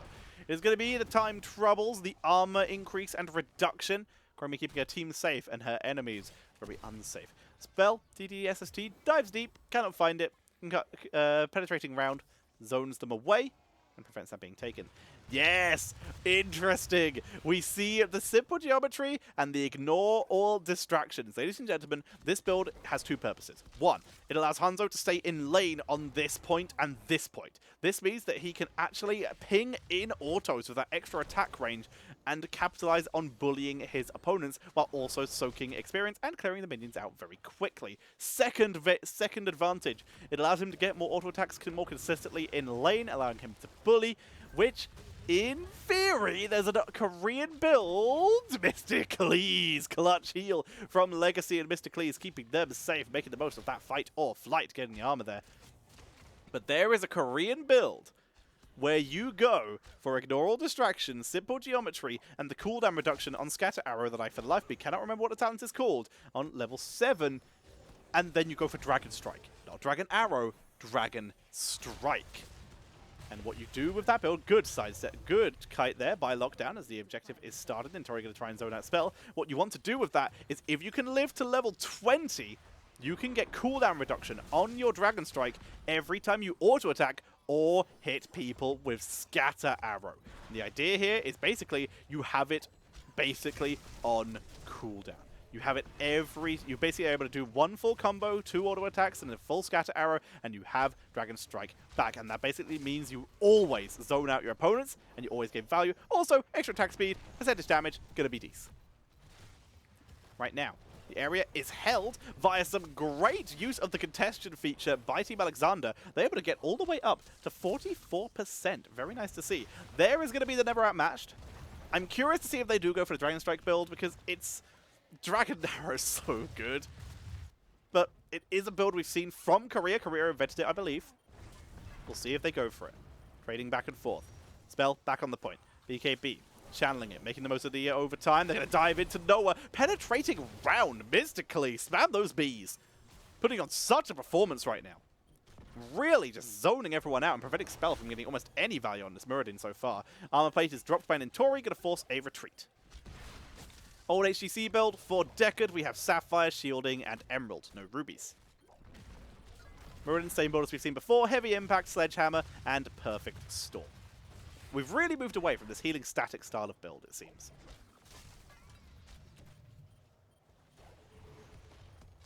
Gondar eats some sand, but it's still fine for the moment. They continue to ping in abilities, but Gondar still looking a little low. Needs a top up from Hyde. Will get it. Here comes Lockdown from below. Both teams holding the congestion. Neither one actually holding enough to gain any percentages yet. Spell demounted. Gondar walking through the lava because it kind of sucks. As we see him consistently bullying in, consistently gaining the pressure. Right now, he's not able to stand in lane because BKB is standing too close. Root comes in. Gondar making the most of the conveyor belt to bully Legacy a little bit more. Stun onto BKB. Root with Strangling Vines, but it's not enough to finish the kill. Percentage is currently being gained by Team Alexander if they've been able to zone off CPogX Fanclub. Gondar over the wall. Staying safe. Spell, once again, making use of the congestion mechanic. Game more sense. 69 nice. They hold it, barely. Intori continuing to bully using that ranged mode. Has not been able to fly yet to gain that percentage, those armor plates back. Cataclysm coming in. The commitment has been made. The biological emitter has been dropped. Hyde takes a lot of damage with anti-heals from that Emerald, but they hold the point. Overtime on 99%. They tried to make the play with this. Turret is dropped by Team Alexander. They're committing tuners, and BKB is eating a lot of damage. There's the Living Bomb. Going to do huge damage. Spread to 2 members. Noah is in trouble. Drops the turret because he is sniped. Kael'thas dies in the background, though. Sniped away by Mr. Cleese, but Mr. Cleese is low. So is BKB. And with Nintori unable to tank with no more armor plates left, that is going to go over to Team Alexander. Only a single armor plate. Whoa! Byrainer! Gondar gets the snipe. It is Dragon Strike! I called it! I called the build! As we see that coming in, Rainer gets sniped by the scatter arrow. The Protector is acquired by Team Alexander, and they begin to push. It's a bellowing roar we're seeing from the Deathwing. It's a Pyroblast we're seeing from Lockdown. Oh, yes. Gondar tries to bully BKB. Ironskin has to be popped. Fort mid goes down. Gonna pile the pressure on top. The objective of Team Alexander. Crowd control, irrelevant. We have enough of that with Muradin and Blaze. This is about damage and zoning. It is the bunker still, so not all the damage. BKB backs away. We have the crossfire, by the way, so Blaze is trying to do some little bit of sniping damage. Gonna swap out. Lockdown, by the looks of it, is going to keep zoning away that Deathwing. No percentage damage. Gonna go for Sun King's Fury, which is still going to be very good, especially seeing as right now, CPog are having a hard time splitting due to the fact that, well, they're being bullied. Great use of this Time Walker's Pursuit. Not used for the mana so much anymore, as used for the fact that it's just really good to sustain. Gondar sand and jumps. Spell, trying to zone out the rest of the team, is going to eat a lot of damage from Mysticles. They dive deep with Nacho Jin. Pyro zoning Dragon Strike prevents their escape that way, forcing them into Nacho Jin, who picks up the kill. Time out from Noah. Keeps them alive. That's still a double kill. Once again, using Dragon Strike to zone. They zone out CPogX Fanclub, cutting off their escape, forcing them into Nacho Jin, who cuts off their escape and grabs yet another kill. Nintori, very brave plays there. Zoned away. Barge Committer picked up by Team Alexander. Tower Camp going to be stolen by Team Alexander. Going to be able to grab that. They're going to be able to grab their own. They have a Siege Camp in top lane. We have the Ninja Assassin. Get that natural agility cooldown at lower because Deathwing's going to be diving. Deathwing not going to be dying, but takes a lot of damage here. Not enough to finish the job. But 2 armor plates down. That is a big old oof. Top lane being pushed up. Also up, Team Alexander as they make their way up. Let's use the Sonic Arrow, spots Noah, and sees that they are retreating, but they move back in. A little bit of extra poke onto the front wall. Siege camp going to be cleaned out by Lockdown and Gondar. Insane wave clear that they have. Spell with Bronzebeard Rage, able to just eat that camp, no trouble at all.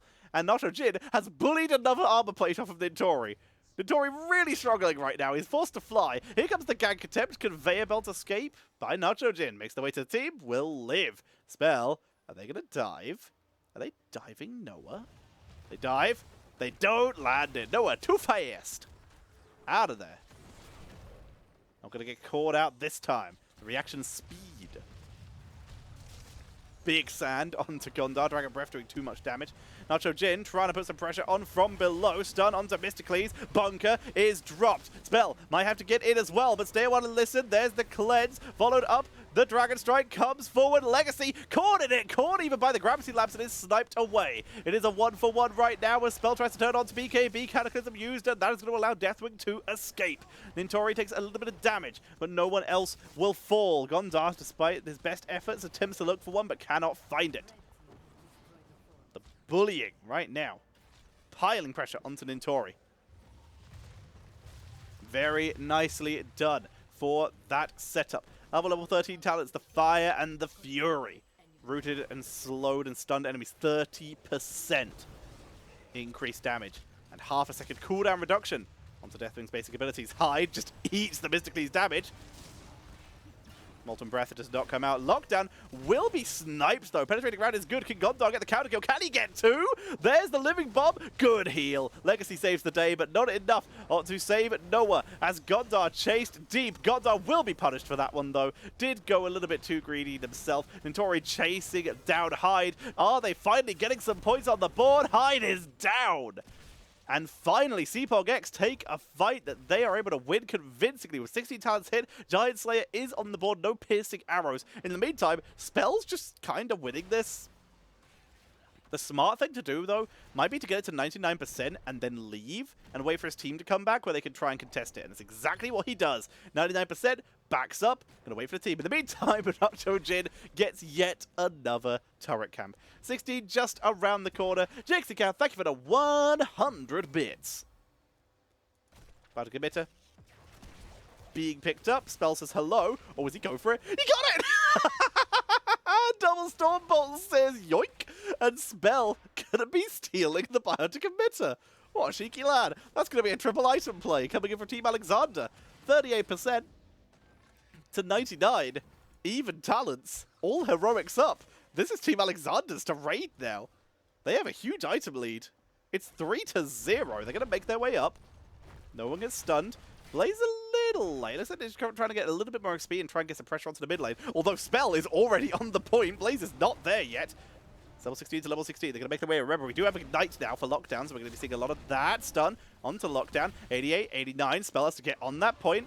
Decker continuously trying to zone. Nintori moved into melee mode because he knows he has to tank. He has to frontline and give BKB some relief. Dragon Strike going to try and zone away as they try to move in, but here comes the wraparound from Mysticles and Legacy. Bless Shield onto the backline, catching Lockdown, catching Gondar as Nacho Jin is deep in the backline. BKB the first to fall. Bunker buys time. The point has been abandoned because it's murder time. Legacy focused out by Gondar, completely isolated from the rest of the team. Noah completely zoned out by Gondar, who's diving all the way to the backline. Mysticles is in full retreat. He's going to attempt to do a juke and a hide paw, which will get them back to base, but that is a 4-0 going over to Team Alexander. They pick that up. They're going to be moving into this top lane and smashing their way through. I can absolutely explain the Korean Hanzo build. Not a problem. The idea behind this build is zoning. The idea is you use the scatter arrows, which you get the 2 additional scatter arrows, the cooldown reduction from auto attacks to get more scatter arrows. You get more consistent auto attacks with ignore or distractions, that extra range, allowing you to absolutely smash heroes from long range, means more scatter arrows. You also get better percentage damage, thanks to Giant Slayer, allowing you to hit heroes from much longer range. which again also works on scatter arrows. Allows you to murder Deathwing super hardcore, and allows you to get massive bullying output by getting more scatter arrows. But if they live to level 20, which they're going to do in this case, they're going to be able to get the cooldown reduction on Dragon Strike, which is gaining a cooldown reduction from the auto attacks, and guess what? Scatter arrows. Meaning Tranquility is popped by Hyde, as we do see Nitori going very deep. Hyde is going to escape though. Living Bomb is spread to Legacy. The Protector went all in on the fort and was able to finish it. Protector will be able to get out. Everyone will live. Level 20 will be hit. So this basically means that Hanzo is going to be able to get that Dragon Strike up insanely quickly, which means he will be able to spam it out. There's level 20, and he's going to be able to zone everyone away from every single fight. It will be unlikely that CPogX Fanclub will ever get another objective. Dragon Strike comes out, Noah drops low, down goes Legacy, Nitori focused out and sniped away too. That's going to be a triple kill as Noah is finished off. And with top lane open, 40 seconds, we might even get to see the value of that Dragon Strike, which by the way, is already about to be back off cooldown thanks to that scatter arrow against BKB there. They focus on BKB, going to try and snipe him. The core knocks away Spell, though, but they're going to try and rush past the keep and go for the core here. This is the attempt at the end game scenario. But look at this. Dragon Strikes off cooldown can now be used to zone away heroes coming out of base. Here it comes, completely isolating everyone away from Spell. It snipes BKB. It traps Mr. Cleese in base, and that is game number 3, going over to the Team Alexander as they pick up game number 2, putting themselves one game away from taking this series. Very nicely done. There is no CPX named on this team because they are a fan of the streamer FreePX. CPogX Fanclub. If FreePX is in chat, hello, you're amazing. Very nicely done. Team Alexander taking game number 3. The first team to pick a map and actually win it. Face the Duke. But look at this damage output. Hanzo, 62,000 damage. A solid 20,000. A solid Johanna's worth of damage more than anyone else in this game due to bullying and zoning. Really nicely done. That is the idea of this build. They didn't get to use it as effectively as they would like because they won too fast, but they were still able to use that percentage damage part of the build to absolutely dominate Deathwing. With one left arrow to use the stun on, the zoning that they used with Dragon Strike, and the damage output they got with the scatter arrow and auto attack based build was able to bully. It's not always effective. I will fight on that one. It is not always effective, but it is good. It can get value. Don't hate on the Dragon Strike if you aren't prepared. So, ladies and gentlemen, hope you all enjoyed the show so far. I hope you're having a good time because I have been having a very good time. We are potentially one game away from seeing who will join Team Exodia at the top of the table. If CPogX win, they will also have 2 Series 1. If they can win 2 games in a row, of course. If Team Alexander win, they will also have 2 Series 1 and no series lost. Team Exodia, by the way, they are 6-3 in terms of games won and lost. CPogX are 3 and now they are 4-3. Which means if they can win 2 in a row, they will be on the exact same score. If Team Alexander win, they will also be on the exact same score. So no matter what, the top of the table is going to be tied here. No matter what, unless CPogX Fanclub can win one more game and then Team Alexander win, in which case Team Alexander will have a slightly lower map score than Team Exodia, putting Team Exodia a little bit further in the lead. Alrighty, we have our maps. Chosen by Team Alexander because CPogX Fanclub opted for first pick. Nice. Alrighty, so, oops, that's 1, not picked. Fixed it. Alrighty, so, let's find out our maps, ladies and gentlemen. Zero Pot, you're very welcome. Nope, it didn't work. I turned off the winner, but it's still selected. Hang on. Select, unselect. Does that work? Bloody hell. Hang on, what do I do this? Bam?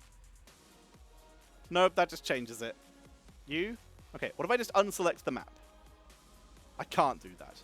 I can just change it. Well, that's annoying. Well, ignore the fact that it says winner above it. I don't want to reset this because it's going to be a huge pain in my butt. So right now, ignore the fact that it says winner above this map number 4 because it's just broken. In fact, I'm going to jump off this and let me change it back to the right map. There we go. Alrighty then. But yes, we are heading to Dragonshire. No one has won Dragonshire yet. I just broke the system. Which, to be fair, is my fault for using an out-of-date version. So, the players are in. We're waiting for a ready from CPogX Fanclub.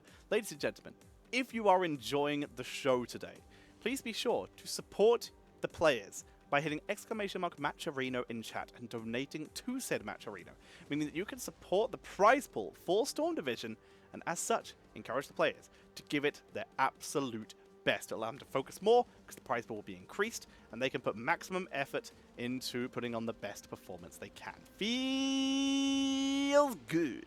That's what we like to see. Speaking of feeling good, being able to afford food, if you want to help me do that, any subs or bits that you gift while I am casting. Very confident FC winning, they're going to game 5. We'll see. But if you want to support me, the caster, any subs or bits you donate while I am casting Storm Division on this channel, or any other caster is streaming on this channel, caster R. Okay, starting again. Anytime a caster is streaming on this channel casting Storm Division, when you donate bits or subs during that time, that money goes to the caster. This is a direct way to support the casters, much easier than going to channels, but you should go to their personal channels as well and support them there so that you can see what they are up to. It is always very helpful to support the casters because we put a lot of time and effort. For example, it's currently 4:30 in the morning here in the UK. I'm up very late doing this, but I freaking love it. And you can support the casters by subbing and donating. As a reminder, if you received a gift sub or you gift a sub to someone else, those gift subs can be continued for extra months. And you will save extra money yourself, anywhere between 20 and 30%, thanks to Capital One supporting September. Which means you will be able to save money while getting subs. And if you gift subs, we're just encouraging people to do that, meaning there will be more subs on the NGS channel, which will support NGS, and the sub money in this case will go to me. Feels good. Let's go. The draft has started, and it's Kroby. Welcome to the Nexus. Streamer Salad? What a name. Thanks, buddy. Welcome to the stream. Welcome to the stream, Streamer Salad. Feels amazing. I thought I saw something pop up there. And 100 bits from Compcase. Thank you very much for the support as well. Very appreciated. No space in there. It's just !Matcherino Rock Dog. So, Diablo is bad now. There's a lot of walls here. So we're seeing CPogX dealing with that Dibbles, taking it out of the equation. They saw just how terrifying spell is on it. So they get that out. So, CPogX now. With Muradin and Diablo taken out, ETC is available, but they want STUKOV. He made it through the draft, and they are denied. STUKOV made it in, stolen away. There's the Matcherino. And you have to actually have bits to be able to do that. You can hit the bit button on the chat there, Streamer Salad. Again, fantastic name, by the way. Absolutely love it. I should probably eat more Streamer Salads. It's good for you. Good for your health. There's the ETC. First ETC from Team Alexander, actually. CPog had been the only one to play it so far. So Spell, picking up the cow.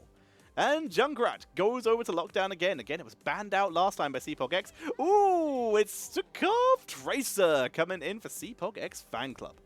A very early Tracer here. Cool to see. I'm going to try and bully JUNKRAT. JUNKRAT kind of struggles with Tracer. It's not one of the heroes he's actually really good against. So seeing that Tracer come in here, they're going to have to pick something else that is going to be able to damage that Tracer enough to set up kills. Ban-wise, Deathwing. Despite them being able to eat it last game, they don't want to deal with it this time. So they take it out of action. Very sensible, especially if they are running ETC as their main tank. This will allow them to actually use Mosh Pit if they choose to. Of course, Stage Dive is very popular these days, but Mosh Pit can still be used to set up for big plays, and Deathwing, of course, ignores the stun and can drop some big old CC interrupts. Raider is banned away. Jason Dahotso with the raiding party of 18, and Rockdog with the 100 bits. Thank you very much Very appreciated indeed. Thank you for supporting your local streamer. You're very kind. And Jason, you are very, very welcome. And your viewers are very, very welcome here on the NGS channel. I hope you had a good stream as Greymane and Malfurion are going to be picked up here for Team Alexander. Oh boy! Vikings Lee Ming. You joined at a good time. Hype train, choo-choo! Streamer Salad with the 100 yeet. We are on board. Let's go. You got 4 minutes for this hype train, and I can't think of a more hype way to do this because CPogX Fanclub are running what I believe is going to be a Lost Vikings solo lane. Squeaky chair, sorry. Of course, why wouldn't you? There's a gifted sub to BBJ. Hey, BBJ, hope you're doing well. But there's the Illidan, because of course, why wouldn't you? There's blinds for Johanna, but it chases Tracer, it kills Vikings. Mr. Sad Panda, aw, thank you, welcome to the stream, but I hope you become Mr. Happy Panda one day. What a draft!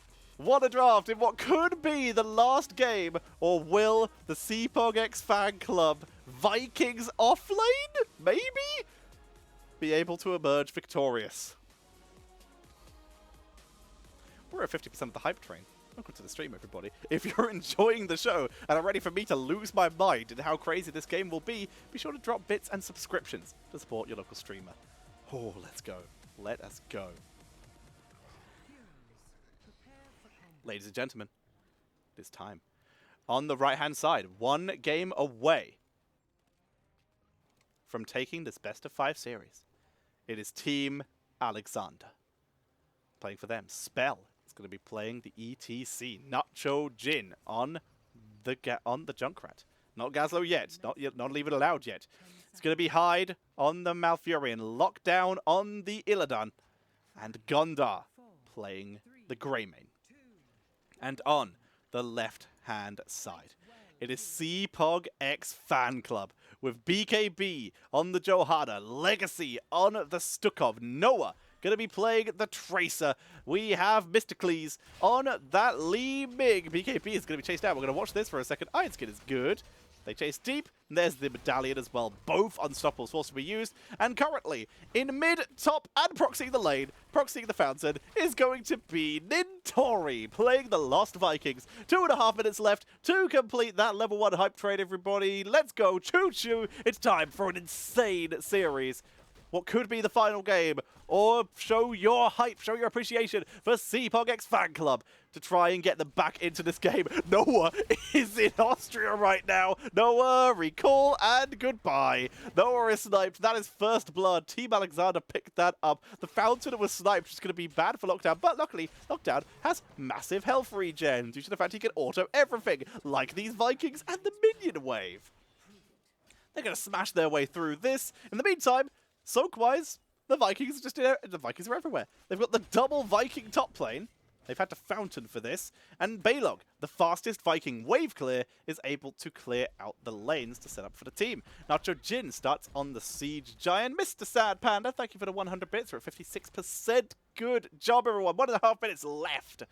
As the Siege Giants are picked up for both teams, a little slower for Team Alexander, as only Junkrat was doing it. Illidan is going to grab the point. Here's where we're going to see a disadvantage. Balog has perished. Here's where we're going to see a slight issue here. While Lockdown deals with Nintori, the lane XP is missing, but he can bully so quickly, he is actually going to be able to get away with this and force Nintori off the point and not lose the Sun Shrine. Bruiser Camp going to be taken, though, making the most of the fact the Vikings are causing a big distraction. Illidan is deep, Illidan is out. Illidan things. 4-man in the bot lane. Mid lane currently unattended. Nacho Jin survives the pulse bomb. Noah does not survive the dive. Double channel. Nintori just going to guard it. Illidan is still pushing, though. Slight issue. Rockdog, 1,000 bits. Thank you so much. 100% on that hype train. Thank you so much for the 1,000 bits. It's incredibly appreciated as the Dragonite is taken by Greymane. Hype train level 2. Choo choo. As the Vikings are being steamrolled, or should I say, run down by the Illidan train. As he smashes through Noah, bullying him off. Nacho Jin's here to help as well. Top lane is getting smashed. Mid lane is getting Dragon Knighted. Bot lane is happening. They're holding that one. They're holding that one, but they're losing everything. Top fort's gonna die. Mid fort's gonna die. Everything's falling apart. Jazzaline, thank you very much for the raiding party of 31. We're at a level 2 hype train, and this match is happening. It's the Vikings at Tracer versus Illidan. Let's go. 2 forts down in the first Dragon Knight. Legacy goes for a ride as Noah looks to try and do some damage, but it's gonna eat so much health lost. Unreal. Hey, Blood Duchess. Illidan's still deep. Has yet to not be deep. As he chases down, blinded out. Baylon comes in for the assist. Predicted ore, but Lockdown makes it to the wall. The Dragonite expires. Bot lane's being pushed. We can show the talents indeed. We're going to be seeing an Echo pedal. This likely means we're going to see a stage. No, this could be a mosh pit. Extra damage on that mosh pit, more chance of killing a Vikings here. We see a friend or foe and then a battered assault because he's killing everything. Right now he's not. He's chilling for the first time this game. Noah trying to do as much damage as they can. Noah, by the way, with Pulse Generator and 1-2 punch level 7 is finally hit for both teams. BKB, little low, but Spell can't chase deep. Big orb from Li Ming might be enough to halt this attack and set up for the kill on high. Noah gets it. Recall power slide is perfect, though, by Spell. And BKB, caught by the steel trap, is sniped away. A 2-for-1 trade. Can they get Legacy? No, the reactive Ballista pause enough to zone them away. Lockdown's deep again. Mr. Cleese is zoned away. Notorious just trying to soak XP as best they can. Bot lane has lost the front wall, and the push on bot lane begins. The last remaining fort of CPogX Fanclub is getting smashed. We're going to be seeing the Locked loaded, highest damage output here. Nacho Jin stealing away the enemy's mercenary camp. Finally, we're going to see Noah come up here to try and bully Lockdown. His evasion up. Evasion is now up. He tries to chase Lockdown. He tries to chase Noah, but Noah backs away. Camp taken, but cleared before he does any damage, and the fort survives. Team Alexander still in this. 2.5 minutes left on level 2 hype train. Lockdown, he dies! Second kill. CPogX Fanclub have been able to take. See, another siege camp is taken, though. Noah backs away. Level 10 just around the corner for Team Alexander. We're going to be seeing... Go for the throat. Now, this could be stage dive for wave clear split push, or it could be mosh pit. It's going to be the stage dive coming in for big backline dive. It's going to allow him to split push very effectively for maximum wave clear. He power slides into stage dive, right onto Legacy, but Noah eats Hyde alive. Dives deep. Concussion Mine sends Noah away, though, and saves Nacho Jin. But the Moon Shrine will be claimed by CPogX Fanclub. JUNKRAT sniped by Mysticles. In the meantime, Lockdown will channel top, preventing any Dragonite from being taken. Nintori will be zoned away. Experience is still here to be gained, though.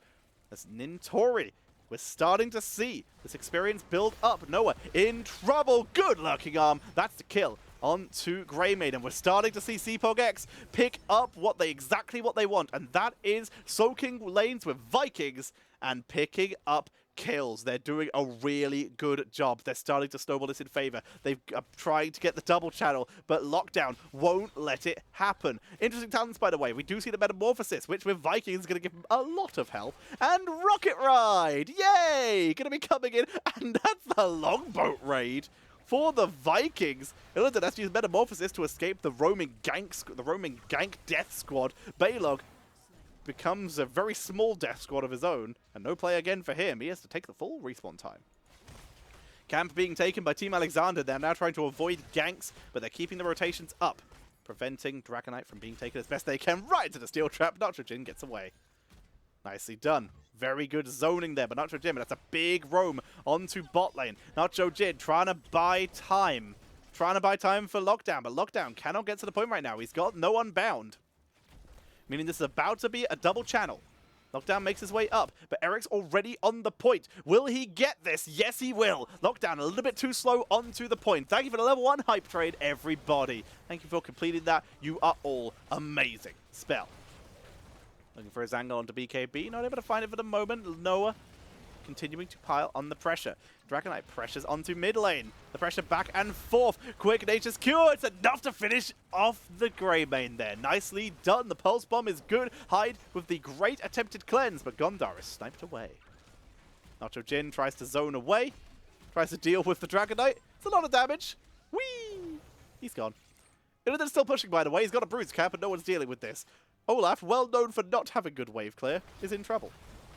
Spell has to stage dive. I thought he was going to use it to escape, but he uses it to go straight up and straight down to what is almost certainly his death. Power slide, though. He lives. He's going to get out of there. He also got some insane encore value to get that heroic back off cooldown as quick as possible. BKB, Concussion Mind into fort range, armor reduction. He's going to get bombed. Flaming Swipe comes out. We've already seen Tracer and Li Ming retreat, though, because Lockdown is still going. He is still bullying Balog. He's going to perish. Poor lad. ETC started on the Merc camp and will finish that off just solo. He can do that. He has Echo Pedal. It's pretty good. And this is such an insane game. We have the incredible split soak that is the Vikings for CPogX Fanclub, but then Illidan is causing so much grief everywhere on the map. We have yet to see Longboat, I believe. It's yet to be used, but Eric's in trouble. Down goes Li Ming. Go for the throw. There's the reset. Easy kill. Noah will escape, though, because the reset was already used. Lockdown dives under tower with no evasion, already eating the Pulse Bomb. Down goes Illidan, but down goes the last fort of CPogX Fanclub. But yeah, this is the plan that we're trying to see them use. Noah will live. Medallion is used. Longbow with 2 Vikings. Finally going to come out here. It's dead. Glad to see that talent come out. I love Longboat Raid. I'm sad it's not good. Power slide. Death. JUNKRAT finishes off the kill. Level 16 just around the corner for Team Alexander. A level and a half away for CPogX Fanclub.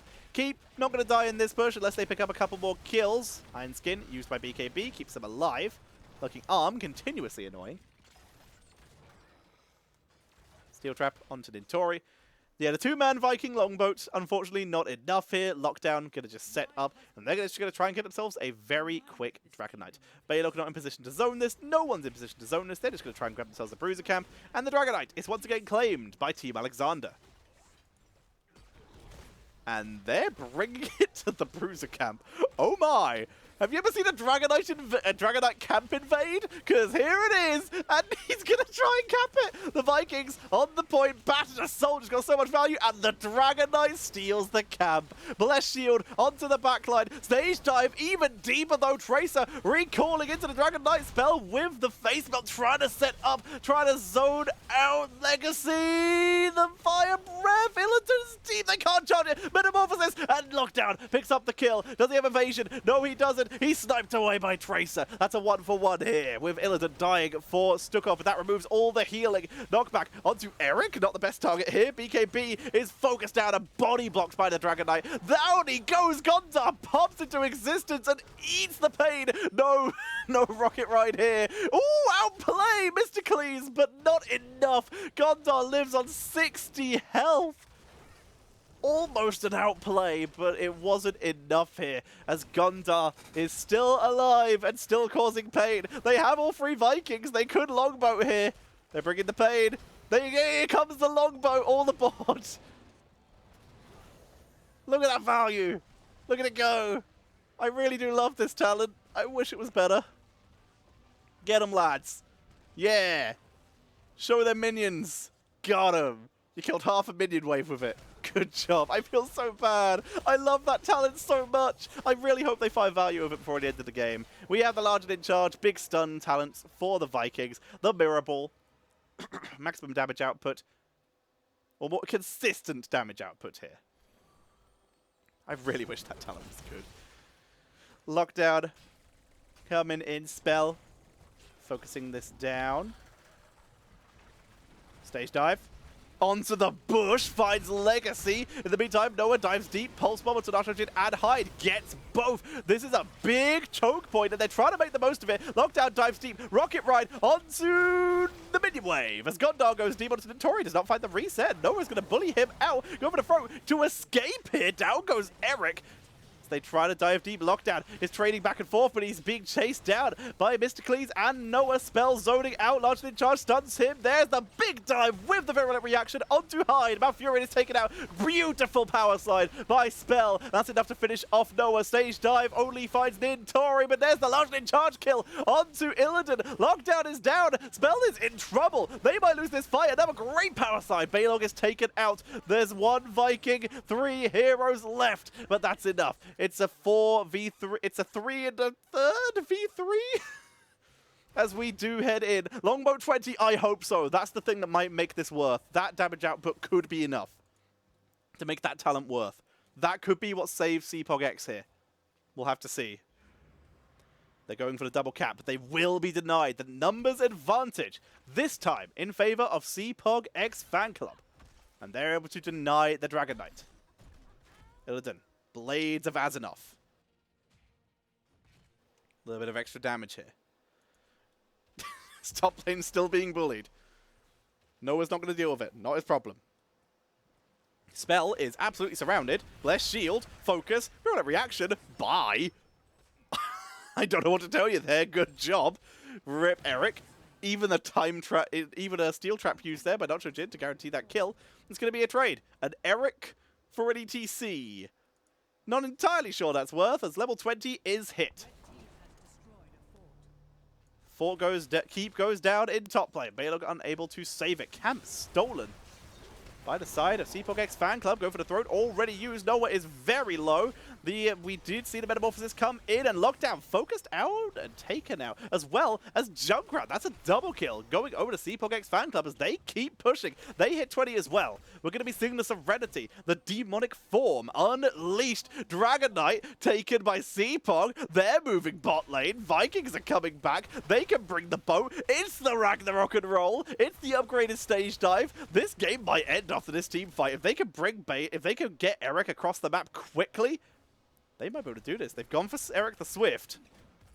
Get that extra 10% move speed. Eric might make it here in time. Here comes the crowd pleaser, looking for Legacy. The ETC is sent away. Noah is way too deep. Gondar picks up the kill, but the keep is going to die here to the Dragon Knight. Eric is not joining. He is pushing top lane, trying to zone away for his team, but the Dragon Knight is still going to try and end. Spell with multi-man stuns. Legacy with the flaming swipe. He's not picked his level 20 yet. Gondar knocked back. Dragon Knight at 15 minutes, trying to focus down the course. CPog to keep themselves in this series. Focus down the core. 50%. No one's touching it. Dragon Knight's too healthy. Flaming swipe. Control chaos. Too good. And that's going to be game number 4 going over to CPogX Fanclub as a Vikings Tracer comp takes them in to a match point series.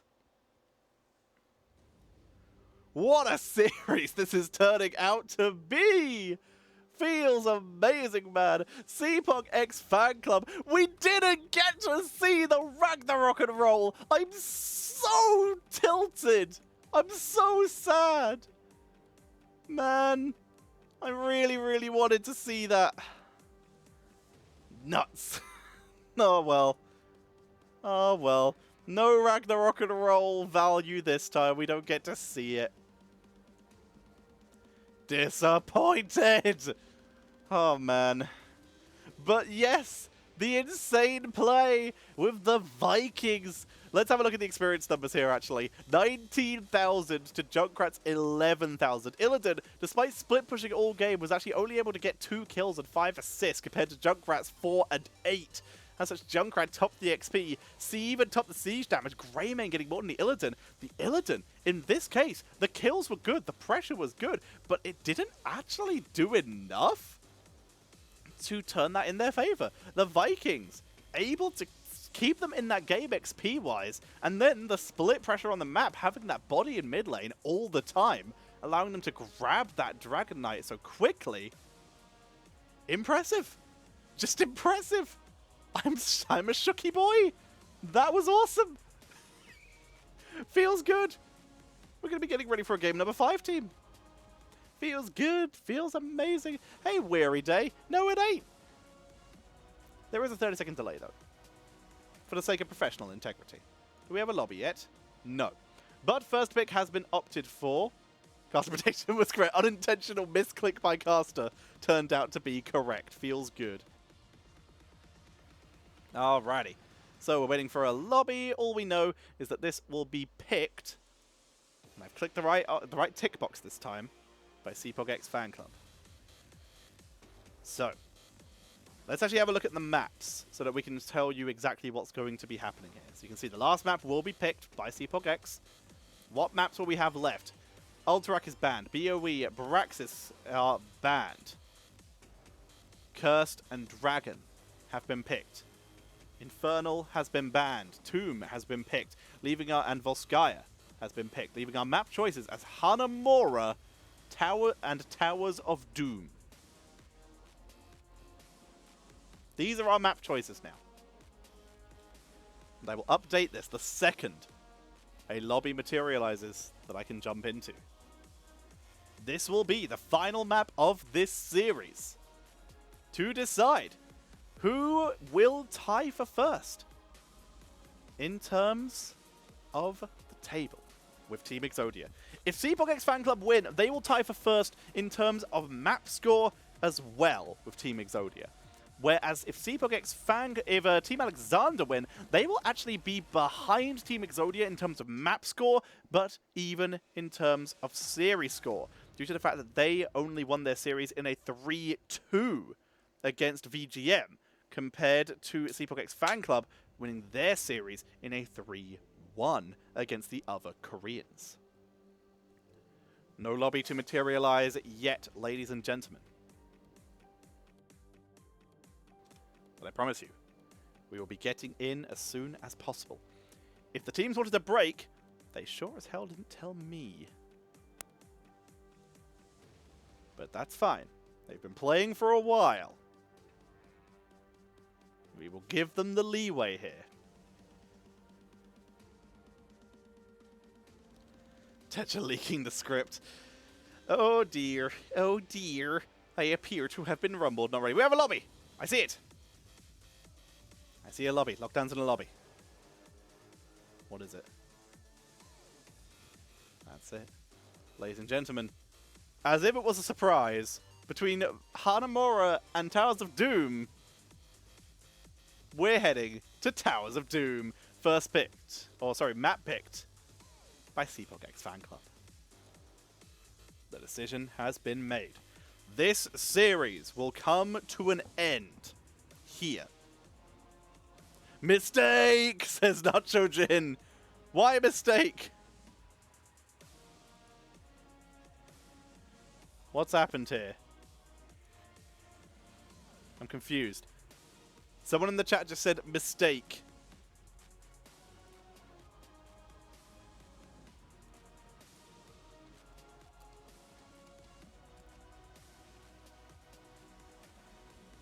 Okay. The players have asked for a 5-minute bio break, which is very understandable. They've been playing for a very long time.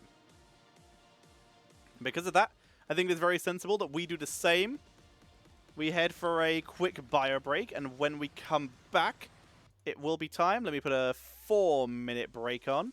Let's make it 3 so we don't miss anything, actually.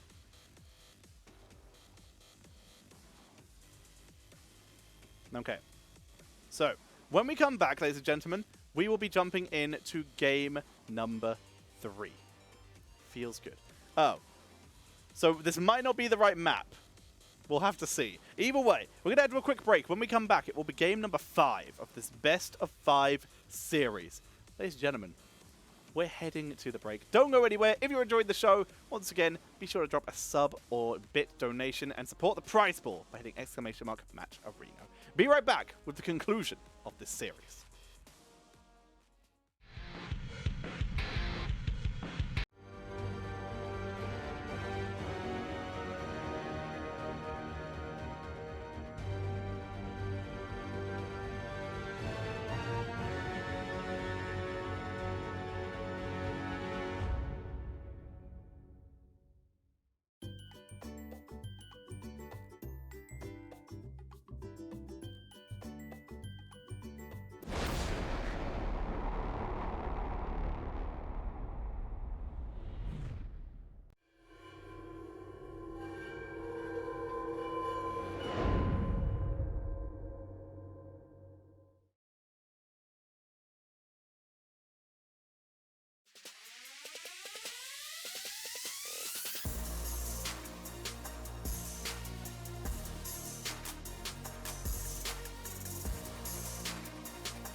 Nearly forgot to hit my unmute button, but I got it before I started talking this time. Feels good. Hello, everybody. We have everyone here. Is Team Alex the Korean team? Yes, they are. And we are ready for a map number 5. Feels good. We're just waiting for the ready from CPogX Fanclub, and we will be good to go. So, for those who are just joining, we'll need to be reminded, here are the maps. So far, Team Alexander picked Tomb of the Spider Queen. CPogX Fanclub won in very convincing fashion. CPogX Fanclub then picked Cursed Hollow, and Team Alexander won in very convincing fashion. Then we had the Volskaya Foundry, a little bit closer, but some very creative Dragon Strike play allowed Team Alexander to win that too. And then we had a Vikings Tracer versus Illidan composition, where CPogX Fanclub were able to win on the Team Alexander picked Dragonshire. This brings us to here. The final map of this series, which will be Towers of Doom. CPogX Fanclub picked the map as Team Alexander opted for first pick. And we're going to be jumping into that draft as soon as we can.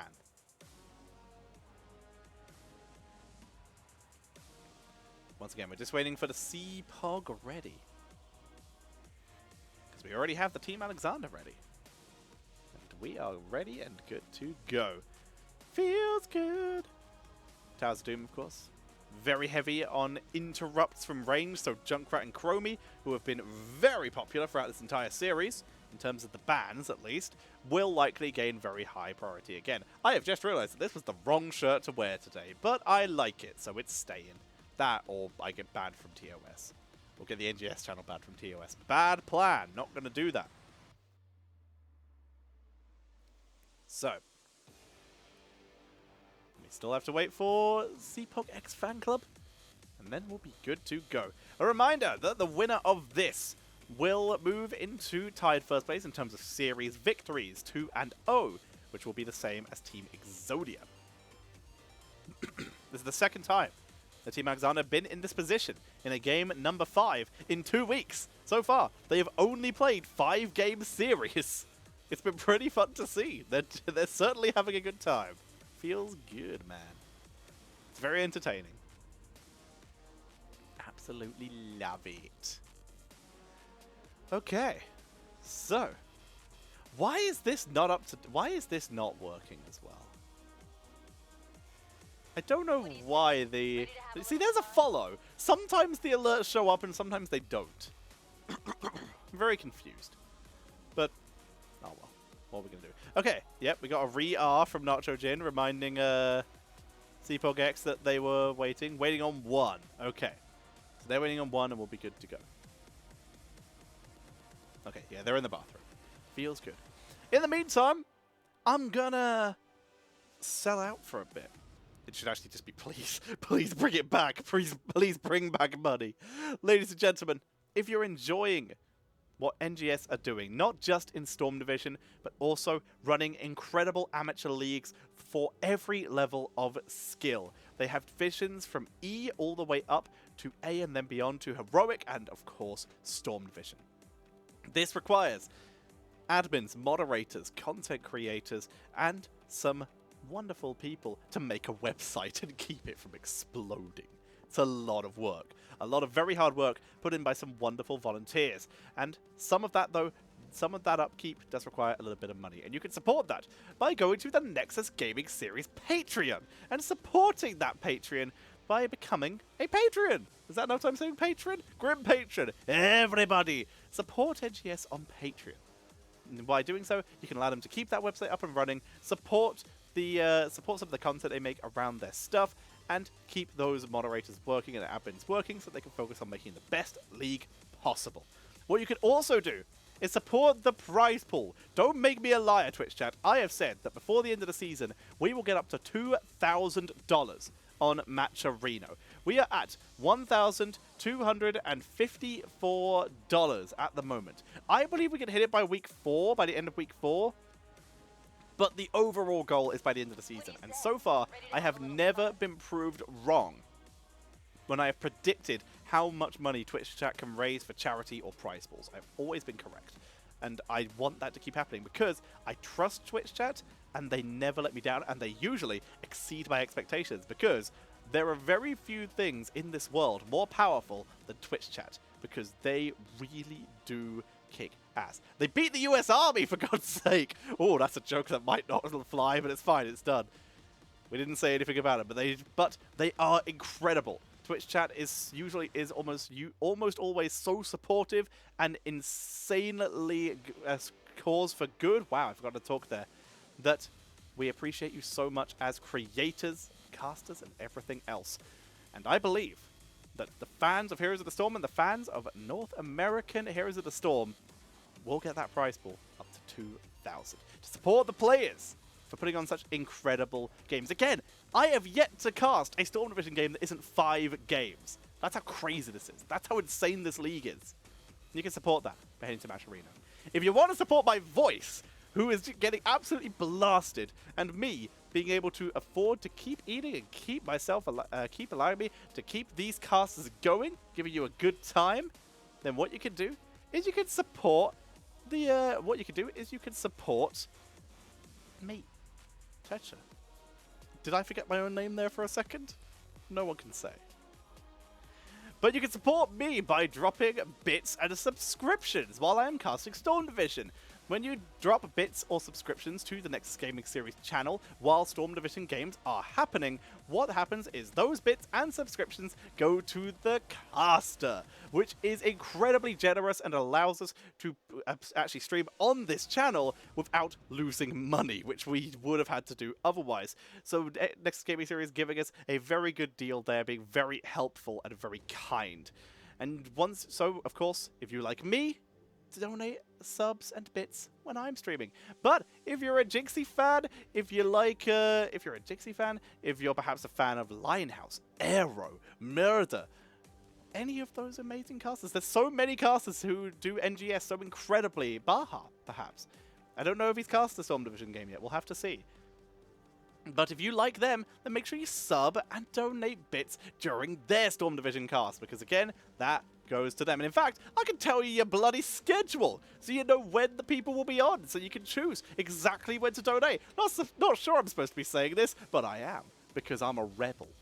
The casters for next week on the 21st of September, so today, my time, tomorrow, your time, at 9 PM EDT, there will be Chili Mountain versus CPogX Fanclub, which will be cast by Murder. So if you like Murder, make sure you donate and sub on that day. If you like Crushinator, then the 24th of September is for you at 9 PM EDT, where he will be casting RG, which is Regen, versus the other Koreans. Once again, that is 9 PM EDT, 24th of September. The 25th of September, I'll be back at 10 PM EDT, casting TE. Who's TE? Why am I forgetting this? Team Exodia versus VGM, the team that's in first versus the team that qualified first. And I will be on at 10 PM EDT on the September 25th, which is a Friday. And of course, finally, on September 26th at 9 PM EDT, it is Jinxie Cat casting Ceton versus Team Alexander. So if you love Jinxie Cat, save your bits and subs for that day. But make sure you support your streamers. Yes, Caster still are. Let's go. I think we have a lobby. But again, make sure you drop those in. Even was I not supposed to say that? Oops. Too late now. It's out in the open. You guys now know. Once again, if you like me, support me today or on the 25th. That's when the games will be happening. But for now, the time for chit chat is over. It is time for Heroes of the Storm. Let's do this. Team Alexander, first pick, first ban. As we head in. Bye, Anna. No surprise there. No surprise there at all. Anna is removed. Team Alexander, not liking it. It's hard to play Anna with high ping. I do not blame them. I main support for a little bit. I'm offlane main now, but I played support for a little bit when I was playing in America, and hot damn is Anna hard to play with that ping. Your game got pushed back to the 3rd. Alright, so what you actually need is, when you want to support Jinxie Cat, is to jump in on the 3rd of October instead. So you can support her then, where also she'll be casting from my chair. Feels good. Alrighty, Garrosh, He's dead again. No surprise there. Team Alexander is still scared of BKB. Don't blame him. He's pretty good. So yes, you want to support Jinxie Cat. The 3rd is the day for you. Which Jinxie will have to experience as the 4th, because time zones. CPogX Fanclub. Removing the Chromie. It's a great map for her, Chromie and Junkrat. And it's probably going to be a Junkrat first pick for Team Alexander. If not, STUKOV is taken. So yeah, I'm going to guess Junkrat first pick. Because of the actual rotation, wave clear, and zoning potential. And of course, interrupt potential that he offers on this map. I think he's going to be the highest priority. If not, then perhaps ETC, Diablo, Yrel. I forgot about Yrel. She wasn't banned this time. We're going to see Nacho Jin get his Yrel. CPog now, I'm going to go with Johanna Junkrat or ETC Junkrat. That's my prediction here. By the way, interestingly enough, ETC, 0% win rate. Oh, so universal emote feels bad. We need more bees! Acquire bees, please! CPogX Fanclub. Deckard Hanzo. Okay, so they steal the Hanzo away from Team Alexander for starters, leaving the Junkrat available. I still think Junkrat's going to be picked. Probably in this rotation for Team Alexander, I'd say, but I have been proved wrong. Last time they played Junkrat, I believe it was Nacho Jin who played it, because Lockdown was playing Illidan. So maybe they won't pick it. Depends who has Junkrat. Okay, yep, they still do it. So we see Junkrat coming in, because Lockdown did play it game number 1 as well. So we do know that. Sorry, game number 2. And Diablo coming in! Spell picking that up. It's absolutely bully worthy, so makes sense to pick that up. And they can ban out Johanna now in this rotation, actually. That might be good. Banning out Johanna will prevent the tank that has been giving them the most grief so far. So that might be sensible. Team Alexander now. What do they ban? Do they ban Johanna? Do they ban ETC, perhaps? What are they scared of? What is a problem for them now? Tank-wise, again, Muradin, Johanna, ETC are the options. Assassin-wise, with Yrel Junkrat on the board, someone who can maybe dive the Junkrat, so maybe Tracer again, but with Deckard, that's unlikely. They banned Deathwing. Deathwing gave him some grief on Volskaya Foundry, so they're going to take that out. Junkrat has very little percentage, has no percentage damage, in fact, so very few ways to deal with Deathwing. It's a very sensible ban. Take it out of action. Diablo can't charge it, so it's one less hero that they can isolate and kill. Yrel can have a good lane against it, but it's not easy, so they're just going to take it out of action. Makes sense. It's a safety ban. Muradin! Stolen away! No Johanna this time. Muradin coming in and Thrall.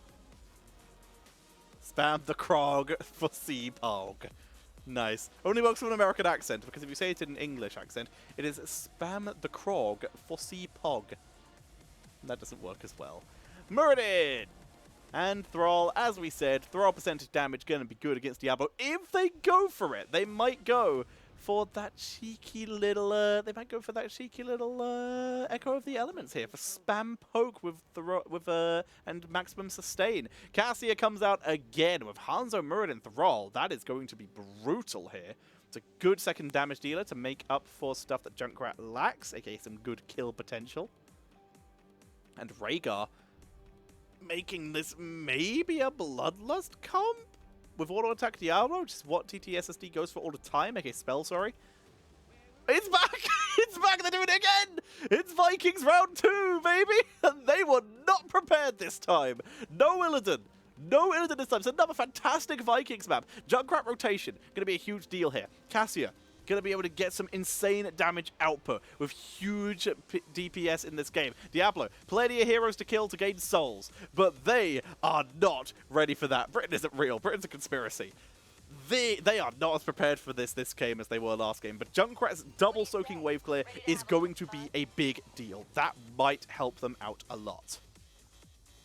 Oh, baby. I've never seen Britain, so therefore not real. Wow. Okay. That's mental. The Vikings return. Oh, wow. Speaking of which, those loading screens. Hot damn. We're already in. Feels good. Let's waste no time. It's time for game number 5 of this best of 5 series, the final game of tonight. It is Rolling Thunder. Nice. Ladies and gentlemen, on the left-hand side, hailing from North America and Latvia, it is going to be CPogX Fanclub with Nintori on Baylog, Olav, and Eric on the Lost Vikings. Mr. Cleese on Thrall, Legacy playing the Decade. Noah bringing out the Hanzo, and BKB is bringing out the Muradin. And on the right-hand side, it is going to be Team Alexander from South Korea with Lockdown on Junkrat, Natrojin on Yorel, Gondar on Cassia, Spell on Diablo, and Hyde bringing out the Rhaegar. Let's get this going. Ladies and gentlemen, this is the last game. That's our redemption coming in. Armor reduction. Going to try and get those autos in and try and get some bullying done. Muradin, Dwarf and Dwarf block. Trying to prevent damage output from Cassia. Not enough to finish the kill despite Spell going in for the dive. Spell pushes in. Tries to get BKB and gets absolutely deleted. Rolling Thunder is no joke. Seriously, it's 9% hero damage from the full swing. Sorry, just 3% damage. It's still good though. I'm a fool, but it's still good. 3% damage at this early stage of the game is pretty good. Oh, I hope we see Longboat Raid again. They won with it last time. I want to see Ragnarok and roll. Think of the interrupt potential. But this is a very good play again map, but also play again is just good. So, gonna see Sapper Camps being taken by both teams, bringing out those pumpkins. Eric even gonna come in here to scout. There's a kill. They killed Olaf. That is gonna be 1 kill for a quarter of a kill. Pretty sure Vikings were a quarter of a kill. Nacho Jin cleans out. Gonna push up. Finally, we're going to see Nintori make his way back up with Eric. But guess what? This lane ain't going to be won anytime soon. Cassia rooted, which loses her that armor bonus. Looking for an angle here. Can't find anything. 7 stacks of redemption already. There's Eric the Swift. No surprise. Explosive arrows. Big push potential. Don't need the extra range here. They already have more in the front line. They look for Hyde, can't get it. In fact, BKB takes a lot of damage there, but it's not enough for a kill yet. Junkrat doing exactly what he's supposed to do. It is going to be a 4v3 in this bot lane, which is going to be problematic. Gondar, in fact, losing a lot of health here. Stays in the fight for a little bit, but will back away for the Fountain. Going to be able to get that Ring of Leech. We will almost certainly in this game see Gloves of Alacrity. Gotta stay safe. Lockdown, make sure his rotation is not interrupted. Redemption is done. Hanzo finishing that up. Vikings about to make the lives of Team Alexander freaking miserable. We have a pause. We jump back to me for professional integrity. Already crazy. A single kill acquired, and a Viking did bite the dust. Talent-wise, like we already said, Eric the Swift. It's a standard Junkrat build. Discord has bugged, feels bad. That's why we have a quick pause. By the way, we did go for the Devil's Due on Diablo, so Fountain and Globes give extra healing. Again, not going for that Feast on Fear. Sticking with the big burst heal, which will make a little bit of sense here. We have ours. Did they ref me this time? Nope, doesn't matter. They're back in already. They sorted it. Baylog's dead. Viking kill again. With the healing totem, Diablo diving on to BKB this time, but it's not enough to finish the job. Hyde going to channel in, interrupted by Mr. Cleese. And yep, this is what I was talking about. Vikings about to make everyone's life miserable. It's taking 2 heroes to deal with 2 Vikings here. So 2-for-1 trade. Medallion has to be used by Hyde. And Spell cannot make it. Shots taken on the bottom point. This is allowing everyone else to rotate up. Eric is slain. This is going to allow Nacho Jin to finish his channel. But now Lockdown is about to start getting outnumbered. Hyde's going to come in. Lockdown doesn't get the interrupt. He misses the grenade. Hyde is now in trouble. Good knockback by Mr. Cleese. Might save the day. Medallion is used to block the concussion mine. Legacy backs away with a great scroll of ceiling to prevent the chase.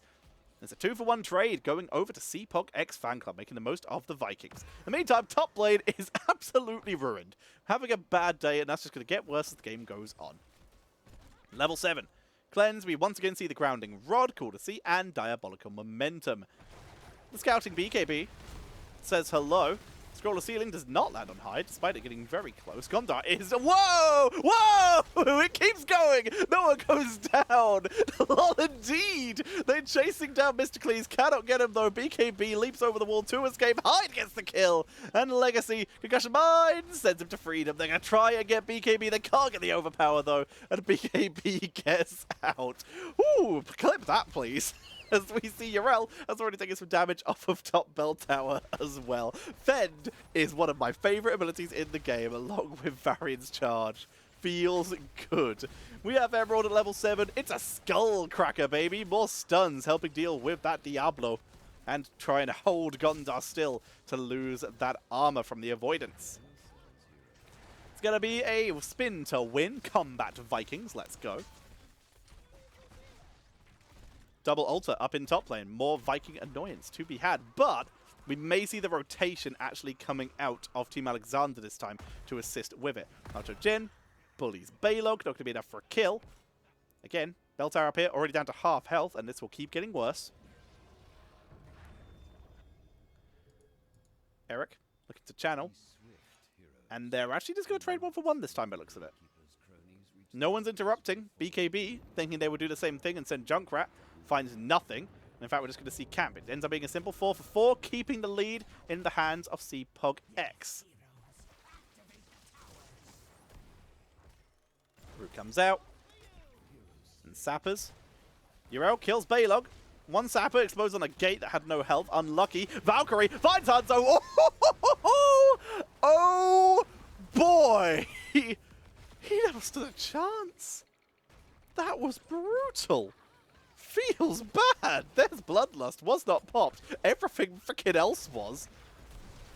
Valkyrie Riptide. They dropped APOC. Did not need it. They're going to push in, and with that man advantage, they're going to try and take this bell tower. Pushing it as best they can. Firestomp will cause aggro. Actually, Gondar takes the aggro instead. There's the root. All the Vikings are accumulating in here. It's Longbow. Yeah, baby. They're going to try and bully out Nacho as a 3-man Viking crew. It is Dragon Arrow. It's the Earthquake, of course, Avatar, and the Stay a While and Listen. I'm going to watch this. Okay, they sent Eric away. Never mind. No Longbow yet. Balog! Their speed! Speed! Oh, I lived. Sapper, Sapper, Sapper, and top bell tower is claimed by Team Alexander. Steel Trap lands, BKB diving a little bit deep. Also, first time in a while we've seen Thunderburn, so we might actually see a healing static. We have to see the medallion get used, but it's not enough. Cleanse and medallion used, and they're still able to kill off spell. Hyde in full retreat, trying to get away, but he's sniped down. Even the Bloodlust wasn't enough to save him. Nacho Jin comes in to help. Hand of Freedom has to skedaddles fast. Gonna go over the wall. Valkyrie, Hanzo, run into the bell tower and tackled out the air by spell. What game is this? This is insane. Bell towers to Altar's taken, 3 shots stolen. Balog's deep pushing up top lane. Huge minion wave coming into mid. It's gonna be soaked by Olaf. This game is awesome. I'm having such a good time. We're going to be seeing this Sapper camp taken here. But can the invade happen? Can CPog invade their own camp? Root, Concussion Mine, trying to keep him locked down. Avatar is used right onto the Apocalypse. But BKB dodges it. It's just a split, but they get the camp. Camp is stolen. BKB low. Can Gondar chase it? The shielding potions. Mintori, poor Eric. Eric's going to die. But BKB lives. He will survive. Balog perishes. Top bell tower still held. And Sapper's about to make bot tower non-existent. One Sapper still lives. Oh, the sidestep on the Dragon Arrow as they try to pick up the kill on Lockdown. Who's bringing in the Riptide? Another Valkyrie on Hanzo every time as they look for Mr. Cleese, focusing him down. Huge damage onto him as he tries to survive. Bloodlust is popped. They almost let him live. They look for BKB2 though, and that's going to be a kill into the death zone. That is 3 Valkyries on Hanzo, 3 kills, and a pumpkin makes it in. Nacho Jin is camping the spawn point of minions on this top lane, preventing that bell tower from going back over to CPogX as they are looking for their first double cap, which will bring them back to the game. 12 health off the core of CPogX Fanclub, unless they lose top. They will lose top. Ancient Blessings is popped. Okay, so this will end up only being 10 shots. Unless they take this, actually. Oh, they're going to get this. This will be 12 shots. So that's going to be 19 health? Nope, they don't get it. Okay, only 21 health. We good. Tackle onto BKB. Trying to hold it.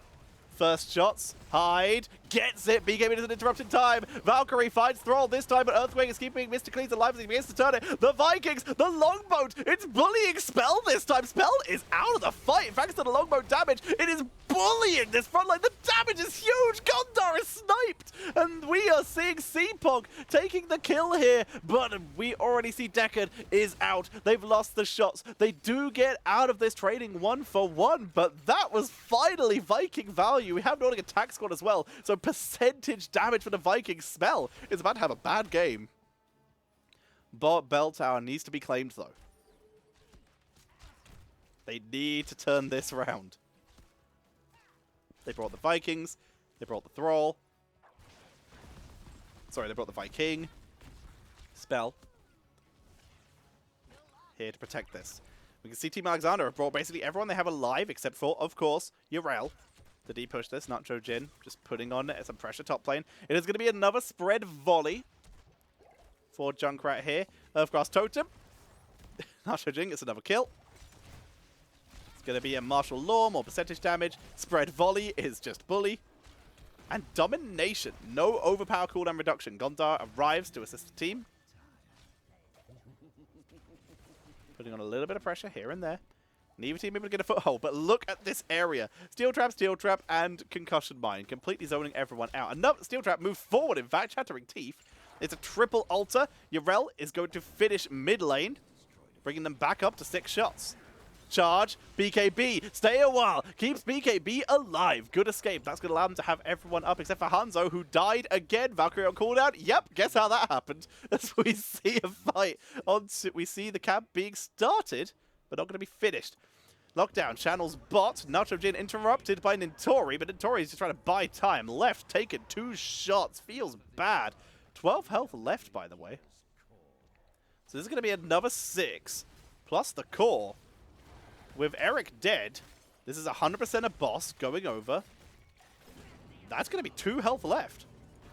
Team Alexander. Less than a full Sapper camp away from taking this series. They look for Olaf. Olaf, the tankiest Viking, can't deal with 4 heroes because, of course. Meantime, JUNKRAT tried to de-push a little. Grabbed a camp, not going to be able to push it in. 2 health left. Top bell tower being taken. They're able to take that out. The chase is on. It is now the game of tag, the game of chasers. As Team Alexander just keeps setting things up for CPog to do. And cannot do it. The cat and mouse is going to be rough. Good dodge on that concussion mine. Nintori going to back away here. Nacho Jin trying to keep the pressure on, trying to keep that cat and mouse game going. Baylog is dead, though. Got overpowered there. Bottom bell tower will go down. Sappers will be slain, so they will not make their way onto core. Nacho Jin backs away. But he's still piling on pressure. Top bell tower will not be finished. Oops. Yeah, you got to do that, because if they take mid, that's shots on your core. You actually have to finish that. And they will do so. Single altar. Dragon arrow. Quick dive. Looking for lockdown. Spell is the target. The root onto Deckard. Valkyrie doesn't get nowhere this time as they try to bring it in. Riptide takes out Deckard Kane. They're removing all the healing from the fight. Hyde is focused down though, and BKB finishes him off. There is the Avatar keeping BKB alive for the time being as Mr. Cleese is zoning them away. But Thrall takes it down. The Vikings with just 2 Vikings doing good damage with that longbow raid, but it's only the Vikings who with the boat killed are stunned out. It's Olaf who stuns Cassia. Mystically dives in deep. He gets the kill. Lockdown trying to kite, trying to escape. Baylog is running back from Fountain. Nintori trying to channel. There's the stun. They're looking for Lockdown. The rune is there. Lockdown. He gets away with the concussion minus still alive. Mysticles to hold this game. They've got to hold back Junkrat, and they've got a hold back spell. The Baylog damage is mediocre. A spell backs up. Lockdown top to the Fountain. Here comes the spread volley. They can't make it. Hellgate is dropped. They get out. 3 shots are taken. And CPogX Fan Club survive one more phase. Boss is up in 2.5 minutes. Level 20s available for Team Alexander. The extra oomph, cooldown reduction, the Gladiator's War Shout, Titan's Revenge, the Hellgate that we just saw, and Seraphim. Half a level away for CPogX. They look for a kill, an early kill. Diablo still has full souls, remember. That's going to be a big deal. Stay a while. No respect the elderly. Not enough for a kill. Bloodlust has already been used. They're trying to make something happen with this Nacho Jin, trying to get behind. Legacy gets the stun. A spell comes in for the follow-up Shadow Charge onto Legacy to focus him down. He medallions. He's earthquaked. He's chased by Nacho Jin as Nacho Jin can't get the kill. Nacho Jin in full retreat. He's caught in the earthquake, but they live. They turn on the Vikings. Vikings are sniped. BKB is deleted. And we see CPogX Fan Club on the back foot. They are in so much trouble right now. Before 20 is hit, they get caught. And they are now in a rough position. Sappers are going to be pushing in 2 sets. Level 20 is here. But 40 seconds before they can hold that. They focus it down. Longboat on just Olaf to try and survive. It is Rack the Rock and Roll, but that bow has no health. Viking is popped by Gondar. Sappers are coming. They have to give it everything they have. Root comes out from Legacy. Noah on the side to try and hold. They teleport out. There's the Sappers. 1 and 2. Mysticles and Noah with nowhere near enough health to hold. And the Sappers are pushed in by Team Alexander. And they take the series in a 3-2. Team Alexander, in a fantastic final game, are able to claim victory, moving themselves up to the 2 series wins club with Team Exodia. What a series. I am going to make sure that I get that game if I can help it. Because, good lord. I mean, I'm going to apply for it. It's up to the appers to decide. But I want it. I want it so bad. Alrighty. But wow. What a series. Antius J7, thank you very much for the sub. With your Twitch Prime as well. Not even close. Not even close. CPogX Pepe hands. What a series. Deckard Kane doing everything they could there at the end with that sleep, trying to buy time for his team to heal, but he couldn't do it. Enough heroes were able to medallion or got hit by some damage to awaken from that sleep, step up, and beat up Legacy. And by that point, Mysticles was too low on health. And everyone else, Noah I believe was the other one, was too low on health. They could not turn, they could not contest. And Team Alexander, again, Cassia, still pretty good. Junkrat, still pretty good here. And Nacho Jin, bullying the Vikings that game. A 4-death Viking game. And yeah, poor Hanzo. Noah plays a fantastic Hanzo. Noah plays an insanely good Hanzo, but those Valkyries, man.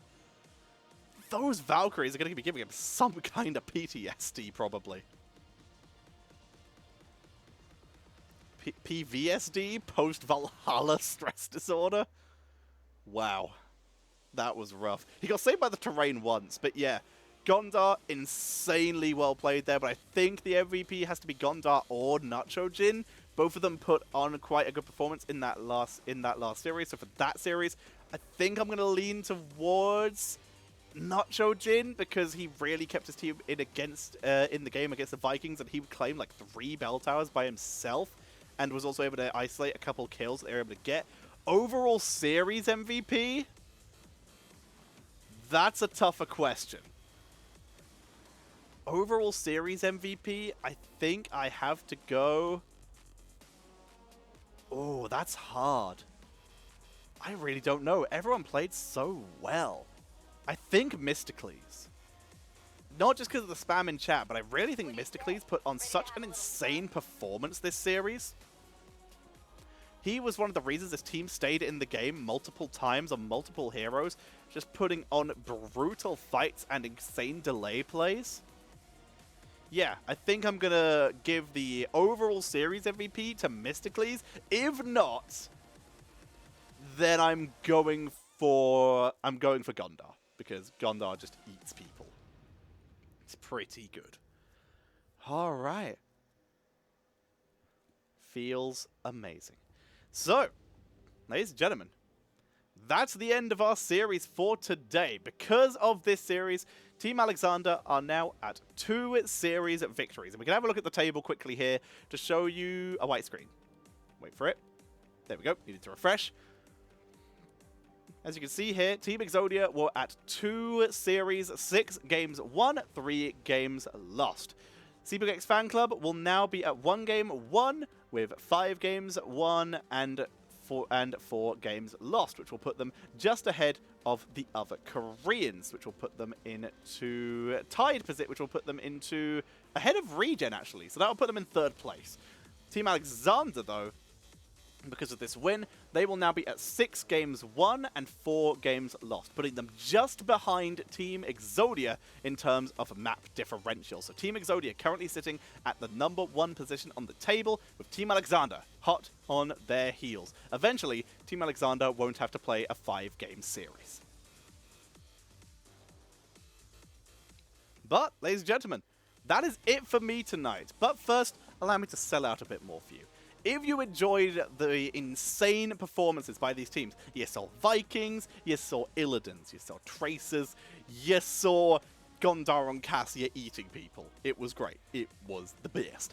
But if you enjoyed that and want to support the players, then hit !Match Arena in chat. When you do so, you'll be provided with a link. It'll take you to a Match Arena. Big surprise. When you go to that Match Arena, you will find a prize pool and information about the Nexus Gaming Series Storm Division. You can then contribute to that prize pool and increase it up from its current standing at $1,254. I have predicted that we're going to make it to 2,000 before the end of the series, and I'm optimistically saying that I believe that we can make it to over $2,000 before the end of week 4. We have just finished week 2. That leaves us 2 weeks to get it over $2,000. I think we can do it. I believe, and I would love to see you guys help us get over that hill. It would be insanely appreciated, and will reward these players for putting on such an incredible show for you. Now a shout out to the people who work behind the scenes. A big thank you to the Nexus Gaming Series staff, the admins, the moderators, the website engineers. You can support them by heading to the Patreon of Nexus Gaming Series by hitting !Patreon in chat. And when you head there, you can become a patron of Nexus Gaming Series, allowing them to keep up the incredible work for not just Storm Division, but also the amateur leagues for all levels of play. Is incredibly appreciated. I play in it. My game's on Thursday. Support me there. Should be fun. I can't remember who we're against. Cool Cats and Kittens, I think? I'll have to check. But either way, I am playing in that. It'll be on Moist Weedus' channel, so make sure you check that out there. Should be good. Excuse me.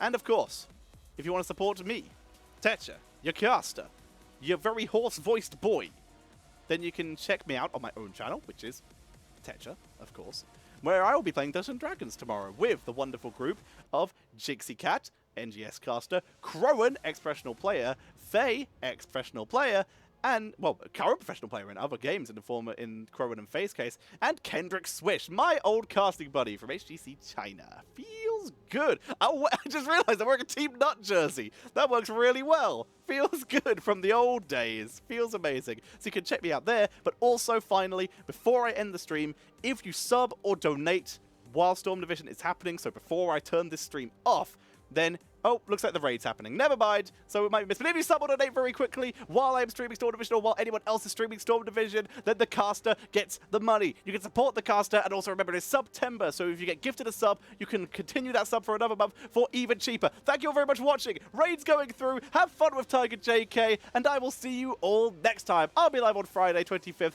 with my next series, Team Exodia versus VGM. Don't go anywhere. Have a good time. See you then. Good night.